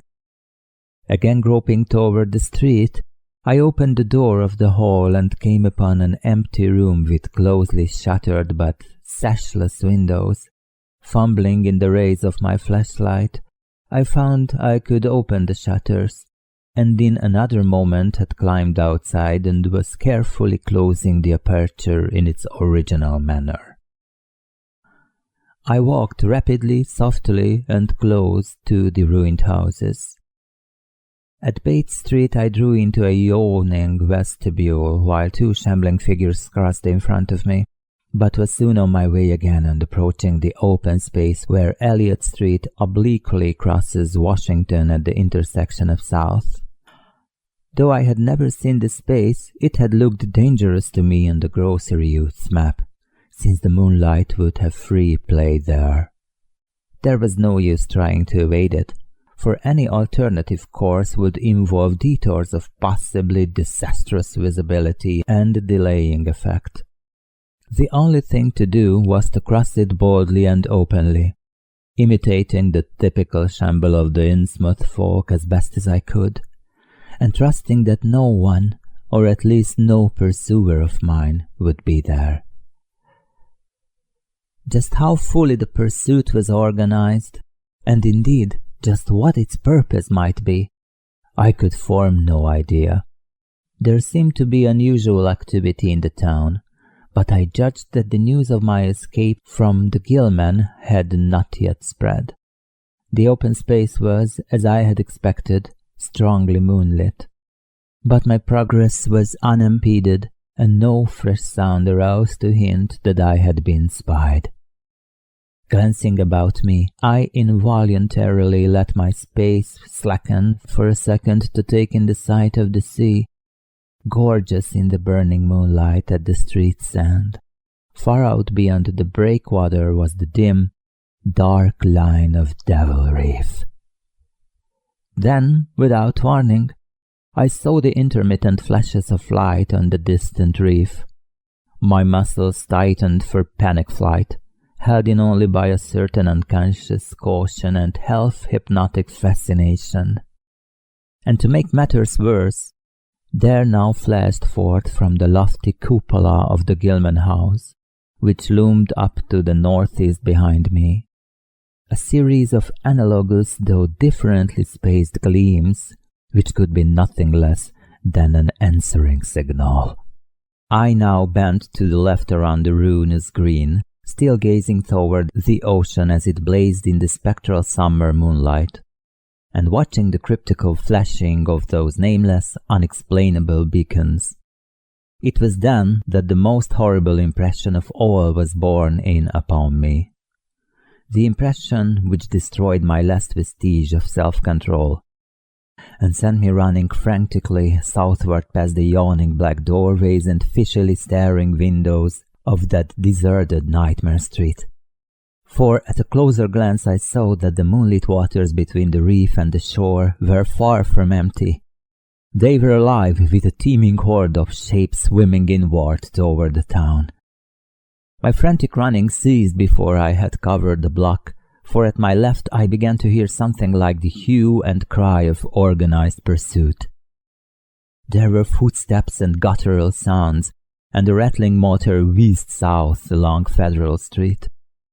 In a second all my plans were utterly changed, for if the southward highway were blocked ahead of me, I must clearly find another egress from Innsmouth. I paused and drew into a gaping doorway, reflecting how lucky I was to have left the moonlit open space before these pursuers came down the parallel street. Then I thought of the abandoned railway to Rowley, whose solid line of ballasted, weed-grown earth still stretched off to the northwest from the crumbling station on the edge of the river gorge. There was just a chance that the townsfolk would not think of that. Drawing inside the hall of my deserted shelter, I once more consulted the grocery boy's map with the aid of the flashlight. The immediate problem was how to reach the ancient railway, and I now saw that the safest course was ahead to Babson Street, then west to Lafayette, there edging around but not crossing an open space homologous to the one I had traversed, and subsequently back northward and westward in zigzagging line through Lafayette, Bates, Adams, and Banks streets, the latter skirting the river gorge, to the abandoned and dilapidated station I had seen from my window. My reason for going ahead to Babson was that I wished neither to recross the earlier open space, nor to begin my westward course along a cross street as broad as south. I crossed the street to the right-hand side in order to edge around into Babson as inconspicuously as possible. In Babson Street I clung as closely as possible to the sagging, uneven buildings, twice pausing in a doorway as the noises behind me momentarily increased. The open space ahead shone wide and desolate under the moon, but my route would not force me to cross it. During my second pause I began to detect a fresh distribution of the vague sounds, and upon looking cautiously out from cover beheld a motor car darting across the open space, bound outward along Elliott Street. As I watched, choked by a sudden rise in the fishy odor after a short abatement, I saw a band of uncouth, crouching shapes loping and shambling in the same direction, and knew that this must be the party guarding the Ipswich Road, since that highway forms an extension of Elliott Street. Two of the figures I glimpsed were in voluminous robes, and one wore a peaked diadem which glistened whitely in the moonlight. The gait of this figure was so odd that it sent a chill through me, for it seemed to me the creature was almost hopping. When the last of the band was out of sight, I resumed my progress, darting around the corner into Lafayette Street and crossing Elliott very hurriedly, lest stragglers of the party be still advancing along that thoroughfare. I did hear some croaking and clattering sounds far off toward Town Square, but accomplished the passage without disaster. My greatest dread was in recrossing Broad and moonlit South Street, with its seaward view, and I had to nerve myself for the ordeal. Someone might easily be looking, and possible Elliott Street stragglers could not fail to glimpse me from either of 2 points. At the last moment I decided I had better slacken my trot and make the crossing as before in the shambling gait of an average Innsmouth native. I had not quite crossed the street when I heard a muttering band advancing along Washington from the north. As they reached the broad open space where I had had my first disquieting glimpse of the moonlit water, I could see them plainly only a block away, and was horrified by the bestial abnormality of their faces and the dog-like subhumanness of their crouching gait. One man moved in a positively simian way, with long arms frequently touching the ground, while another figure, robed and tiara'd, seemed to progress in an almost hopping fashion. I judged this party to be the one I had seen in the Gilman's courtyard, the one, therefore, most closely on my trail. As some of the figures turned to look in my direction, I was transfixed with fright, yet managed to preserve the casual, shambling gait I had assumed. To this day I do not know whether they saw me or not. If they did, my stratagem must have deceived them, for they passed on across the moonlit space without varying their course, meanwhile croaking and jabbering in some hateful guttural patois I could not identify. Once more in shadow, I resumed my former dog trot past the leaning and decrepit houses that stared blankly into the night. Having crossed to the western sidewalk, I rounded the nearest corner into Bates Street, where I kept close to the buildings on the southern side. At last I saw the ancient arcaded station, or what was left of it, and made directly for the tracks that started from its farther end. The rails were rusty but mainly intact, and not more than half the ties had rotten away. Walking or running on such a surface was very difficult, but I did my best, and on the whole made very fair time. For some distance the line kept on along the gorge's brink, but at length I reached the long covered bridge where it crossed the chasm at a dizzy height. The condition of this bridge would determine my next step. If humanly possible, I would use it. If not, I would have to risk more street wandering and take the nearest intact highway bridge. The vast, barn-like length of the old bridge gleamed spectrally in the moonlight, and I saw that the ties were safe for at least a few feet within. Entering, I began to use my flashlight, and was almost knocked down by the cloud of bats that flapped past me. About halfway across there was a perilous gap in the ties which I feared for a moment would halt me. But in the end I risked a desperate jump which fortunately succeeded. I was glad to see the moonlight again when I emerged from that macabre tunnel. The old tracks crossed River Street at a grade and at once veered off into a region increasingly rural and with less and less of Innsmouth's abhorrent fishy odor. Here the dense growth of weeds and briars hindered me and cruelly tore my clothes, but I was none the less glad that they were there to give me concealment in case of peril. I knew that much of my route must be visible from the rolly road. The marshy region began very shortly, with a single track on a low, grassy embankment. Then came a sort of island of higher ground, where the line passed through a shallow open cut choked with bushes and brambles. I was very glad of this partial shelter, since at this point the Rowley Road was uncomfortably near according to my window view. Just before entering the cut I glanced behind me, but saw no pursuer. The ancient spires and roofs of decaying Innsmouth gleamed lovely and ethereal in the magic yellow moonlight, and I thought of how they must have looked in the old days before the shadow fell. Then, as my gaze circled inland from the town, something less tranquil arrested my notice and held me immobile for a second. What I saw, or fancied I saw, was a disturbing suggestion of undulant motion far to the south. A suggestion which made me conclude that a very large horde must be pouring out of the city along the level Ipswich road. The distance was great and I could distinguish nothing in detail, but I did not at all like the look of that moving column. All sorts of unpleasant conjectures crossed my mind. I thought of those very extreme Innsmouth types said to be hidden in crumbling, centuried warrens near the waterfront, I thought too of those nameless swimmers I had seen.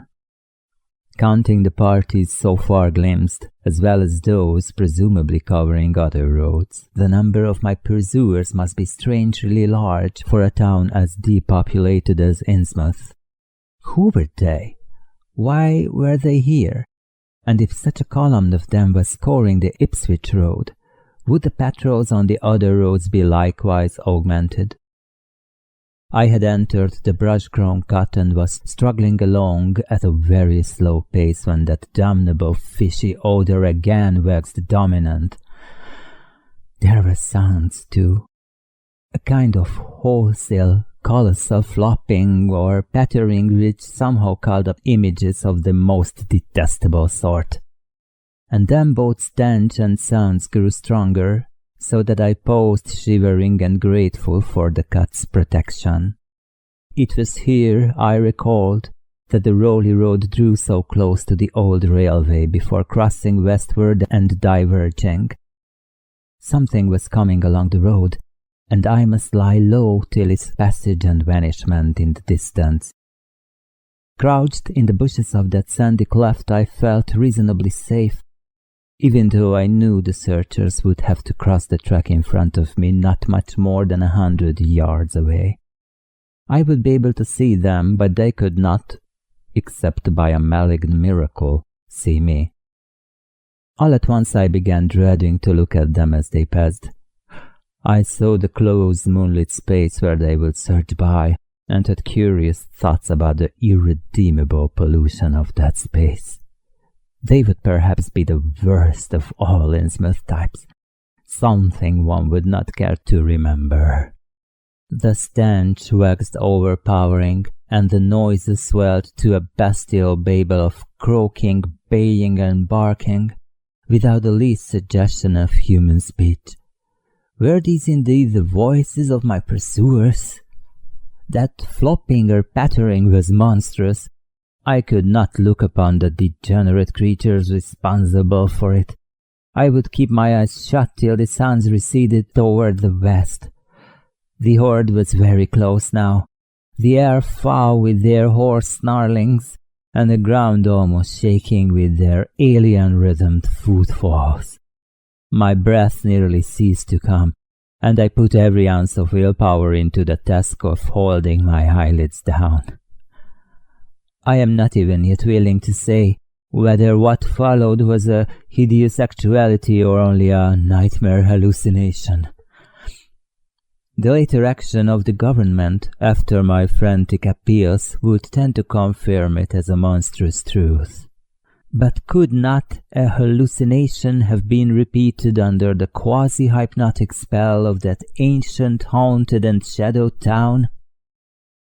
But I must try to tell what I thought I saw that night under the mocking yellow moon, so surging and hopping down the Rowley Road in plain sight in front of me as I crouched among the wild brambles of the desolate railway cut. Of course, my resolution to keep my eyes shut had failed. It was foredoomed to failure. For who could crouch blindly while a legion of croaking, baying entities of unknown source flopped noisomely past, scarcely more than 100 yards away? For I knew that a long section of them must be plainly in sight where the sides of the cut flattened out and the road crossed the track, and I could no longer keep myself from sampling whatever horror that leering yellow moon might have to show. It was the end for whatever remains to me of life on the surface of this earth, of every vestige of mental peace and confidence in the integrity of nature and of the human mind. Can it be possible that this planet has actually spawned such things? That human eyes have truly seen, as objective flesh, what man has hitherto known only in febrile fantasy and tenuous legend, and yet I saw them in a limitless stream. Flopping, hopping, croaking, bleating, surging inhumanly through the spectral moonlight in a grotesque, malignant saraband of fantastic nightmare, and some of them had tall tiaras of that nameless whitish gold metal, and some were strangely robed, and one who led the way was clad in a ghoulishly humped black coat and striped trousers, and had a man's felt hat perched on the shapeless thing that answered for a head. I think their predominant color was a greyish green, though they had white bellies. They were mostly shiny and slippery, but the ridges of their backs were scaly. Their forms vaguely suggested the anthropoid, while their heads were the heads of fish, with prodigious bulging eyes that never closed. At the sides of their necks were palpitating gills, and their long paws were webbed. They hopped irregularly, sometimes on 2 legs and sometimes on 4. I was somehow glad that they had no more than 4 limbs. Their croaking, baying voices, clearly used for articulate speech, held all the dark shades of expression which their staring faces lacked. But for all of their monstrousness, they were not unfamiliar to me. I knew too well what they must be. For was not the memory of that evil tiara at Newburyport still fresh? They were the blasphemous fish frogs of that nameless design, living and horrible, and as I saw them I knew also of what that humped, tiara-eyed priest in the black church basement had so fearsomely reminded me.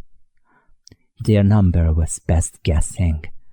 It seemed to me that there were limitless swarms of them, and certainly my momentary glimpse could have shown only the least fraction. In another instant, everything was blotted out by a merciful fit of fainting. The first I had ever had. Chapter 5. It was a gentle daylight rain that awaked me from my stupor in the brush-grown railway cut, and when I staggered out to the roadway ahead, I saw no trace of any prints in the fresh mud. Innsmouth's ruined roofs and toppling steeples loomed up greyly toward the southeast, but not a living creature did I spy in all the desolate salt marshes around. My watch was still going, and told me that the hour was past noon.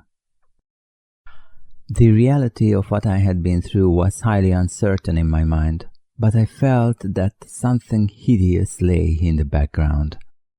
I must get away from evil-shadowed Innsmouth, and accordingly I began to test my cramped, wearied powers of locomotion. Despite weakness, hunger, horror, and bewilderment, I found myself after a time able to walk, so started slowly along the muddy road to Rowley. Before evening I was in the village, getting a meal and providing myself with presentable clothes.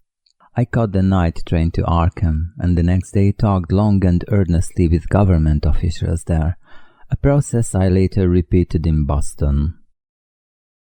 With the main result of these colloquies, the public is now familiar, and I wish, for normality's sake, there were nothing more to tell. Perhaps it is madness that is overtaking me, yet perhaps a greater horror, or a greater marvel, is reaching out. I dared not look for that piece of strange jewelry said to be in the Miskatonic University Museum. I did, however, improve my stay in Arkham by collecting some genealogical notes I had long wished to possess. Very rough and hasty data, it is true, but capable of good use later on when I might have time to collate and codify them. The curator of the Historical Society there, Mr. E. Lapham Peabody, was very courteous about assisting me, and expressed unusual interest when I told him I was a grandson of Eliza Orne of Arkham, who was born in 1967 and had married James Williamson of Ohio at the age of 17. It seemed that a maternal uncle of mine had been there many years before on a quest much like my own, and that my grandmother's family was a topic of some local curiosity. There had, Mr. Peabody said, been considerable discussion about the marriage of her father, Benjamin Orne, just after the Civil War, since the ancestry of the bride was peculiarly puzzling. That bride was understood to have been an orphaned Marsh of New Hampshire, a cousin of the Essex County Marshes. But her education had been in France, and she knew very little of her family. A guardian had deposited funds in a Boston bank to maintain her and her French governess, but that guardian's name was unfamiliar to Arkham people, and in time he dropped out of sight, so that the governess assumed his role by court appointment. The Frenchwoman, now long dead, was very taciturn, and there were those who said she could have told more than she did. But the most baffling thing was the inability of anyone to place the recorded parents of the young woman, Enoch and Lydia Meserve Marsh, among the known families of New Hampshire. Possibly, many suggested, she was the natural daughter of some Marsh of prominence. She certainly had the true Marsh eyes. Most of the puzzling was done after her early death, which took place at the birth of my grandmother, her only child. Having formed some disagreeable impression connected with the name of Marsh, I did not welcome the news that it belonged on my own ancestral tree. Nor was I pleased by Mr. Peabody's suggestion that I had the true Marsh eyes myself. However, I was grateful for data which I knew would prove valuable, and took copious notes and lists of book references regarding the well-documented Orne family. I went directly home to Toledo from Boston, and later spent a month at Maumee recuperating from my ordeal.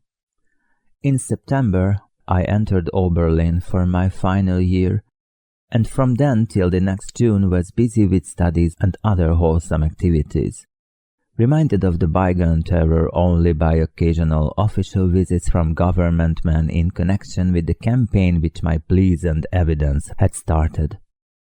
Around the middle of July, just a year after the Innsmouth experience, I spent a week with my late mother's family in Cleveland, checking some of my new genealogical data with the various notes, traditions, and bits of heirloom material in existence there, and seeing what kind of a connected chart I could construct.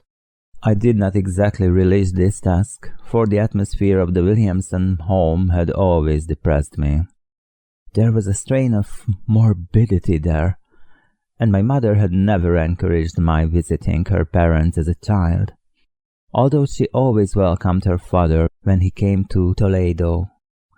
My Arkham-born grandmother had seemed strange and almost terrifying to me, and I do not think I grieved when she disappeared. I was 8 years old then, and it was said that she had wandered off in grief after the suicide of my Uncle Douglas, her eldest son. He had shot himself after a trip to New England, the same trip, no doubt, which had caused him to be recalled at the Arkham Historical Society. This uncle had resembled her, and I had never liked him either. Something about the staring, unwinking expression of both of them had given me a vague, unaccountable uneasiness. My mother and Uncle Walter had not looked like that. They were like their father, though poor little cousin Lawrence, Walter's son, had been an almost perfect duplicate of his grandmother before his condition took him to the permanent seclusion of a sanitarium at Canton. I had not seen him in 4 years, but my uncle once applied that his state, both mental and physical, was very bad. This worry had probably been a major cause of his mother's death 2 years before. My grandfather and his widowed son Walter now comprised the Cleveland household, but the memory of older times hung thickly over it. I still disliked the place and tried to get my researches done as quickly as possible. Williamson records and traditions were supplied in abundance by my grandfather, though for orn material I had to depend on my uncle Walter, who put at my disposal the contents of all his files, including notes, letters, cuttings, heirlooms, photographs, and miniatures. It was in going over the letters and pictures on the Orne side that I began to acquire a kind of terror of my own ancestry. As I have said, my grandmother and Uncle Douglas had always disturbed me. Now, years after their passing, I gazed at their pictured faces with a measurably heightened feeling of repulsion and alienation. I could not at first understand the change, but gradually a horrible sort of comparison began to obtrude itself on my unconscious mind, despite the steady refusal of my consciousness to admit even the least suspicion of it. It was clear that the typical expression of these faces now suggested something it had not suggested before, something which would bring stark panic, if too openly thought of. But the worst shock came when my uncle showed me the orny jewelry in a downtown safe deposit vault. Some of the items were delicate and inspiring enough, but there was one box of strange old pieces descended from my mysterious great-grandmother, which my uncle was almost reluctant to produce. They were, he said, of very grotesque and almost repulsive design. As my uncle began slowly and grudgingly to unwrap the things, he urged me not to be shocked by the strangeness and frequent hideousness of the designs. There were 2 armlets, a tiara, and a kind of pectoral, the latter having in high relief certain figures of almost unbearable extravagance. He seemed to expect some demonstration when the first piece, the tiara, became visible, but I doubt if he expected quite what actually happened. I did not expect it either, for I thought I was thoroughly forewarned regarding what the jewelry would turn out to be. What I did was to faint silently away, just as I had done in that briar-choked railway cut a year before. From that day on, my life has been a nightmare of brooding and apprehension. Nor do I know how much is hideous truth and how much madness. My great-grandmother had been a marsh of unknown source whose husband lived in Arkham. And did not old Zadok say that the daughter of Obed Marsh by a monstrous mother was married to an Arkham man through a trick?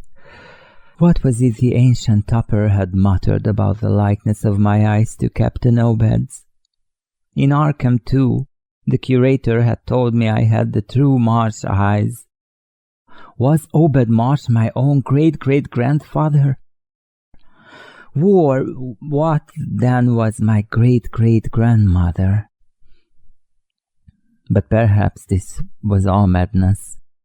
Those whitish gold ornaments might easily have been bought from some Innsmouth sailor by the father of my great-grandmother, whoever he was. And that look in the staring-eyed faces of my grandmother and self-slain uncle might be sheer fancy, bolstered up by the Innsmouth shadow which had so darkly colored my imagination. But why had my uncle killed himself after an ancestral quest in New England? For more than 2 years I thought of these reflections with partial success. My father secured me a place in an insurance office, and I buried myself in routine as deeply as possible. In the winter of 1930-31, however, the dreams began. They were very sparse and insidious at first, but increased in frequency and vividness as the weeks went by. Great watery spaces opened out before me, and I seemed to wander through titanic sunken porticos and labyrinths of weedy cyclopean walls and grotesque fishes as my companions. Then the other shapes began to appear, filling me with nameless horror the moment I awoke. But during the dreams they did not horrify me at all. I was one with them, wearing their unhuman trappings, threading their aqueous ways, and praying monstrously at their evil sea-bottom temples.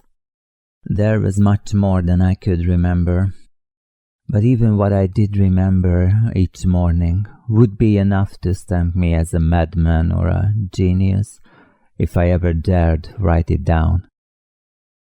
Some frightful influence, I felt, was seeking gradually to drag me out of the same world of wholesome life into unnameable abysses of blackness and alienage, and the process told heavily on me. My health and appearance grew steadily worse, till finally I was forced to give up my position and adopt the static, secluded life of an invalid. Some odd nervous affliction had me in its grip, and I found myself at times almost unable to shut my eyes. It was then that I began to study the mirror with mounting alarm. The slow ravages of disease are not pleasant to watch, but in my case there was something subtler and more puzzling in the background. My father seemed to notice it too, for he began looking at me curiously and almost affrightedly. What was taking place in me? Could it be that I was coming to resemble my grandmother and Uncle Douglas? One night I had a frightful dream in which I met my grandmother under the sea. She lived in a phosphorescent palace of many terraces, with gardens of strange leprous corals and grotesque brachiata fluorescences, and welcomed me with a warmth that may have been sardonic. She had changed, as those who take to the water change, and told me she had never died. Instead, she had gone to a spot her dead son had learned about, and had leaped to a realm whose wonders, destined for him as well, had spurned with a smoking pistol. This was to be my realm too. I could not escape it. I would never die, but would live with those who had lived since before man ever walked the earth. I met also that which had been her grandmother. For 80,000 years, Puthialyi had lived in Yihanechtitlei, and thither she had come back after Obed Marsh was dead. Yihanechtitlei was not destroyed when the upper earthman shot death into the sea. It was hurt but not destroyed. The deep ones could never be destroyed, even though the Paleogean magic of the forgotten old ones might sometimes check them. For the present they would rest, but someday, if they remembered, they would rise again for the tribute great Cthulhu craved. It would be a city greater than Innsmouth next time. They had planned to spread, and had brought up that which would help them, but now they must wait once more. For bringing the upper earth man's death I must do a penance, but that would not be heavy. This was the dream in which I saw a Sagoth for the first time, and the sight set me awake in a frenzy of screaming. That morning, the mirror definitely told me I had acquired the Innsmouth look. So far I have not shot myself as my Uncle Douglas did. I bought an automatic and almost took the step. but certain dreams deterred me. The tense extremes of horror are lessening, and I feel queerly drawn toward the unknown sea deeps instead of fearing them. I hear and do strange things in sleep, and awake with a kind of exaltation instead of terror. I do not believe I need to wait for the full changes most have waited. If I did, my father would probably shut me up in a sanitarium, as my poor little cousin is shut up. Stupendous and unheard of splendors await me below, and I shall seek them soon. Yarrai, Cthulhu-Vertagen. No, I shall not shoot myself. I cannot be made to shoot myself. I shall plan my cousin's escape from that cantonment house, and together we shall go to marvel-shadowed Innsmouth. We shall swim out to that brooding reef in the sea, and dive down through black abysses to Cyclopean and many-columned Ihanatlai. And in that lair of the deep ones, we shall dwell amidst wonder and glory forever. H.P. Lovecraft. The Shadow over Innsmouth. Read by Zoltán Gyalog. Thanks for listening.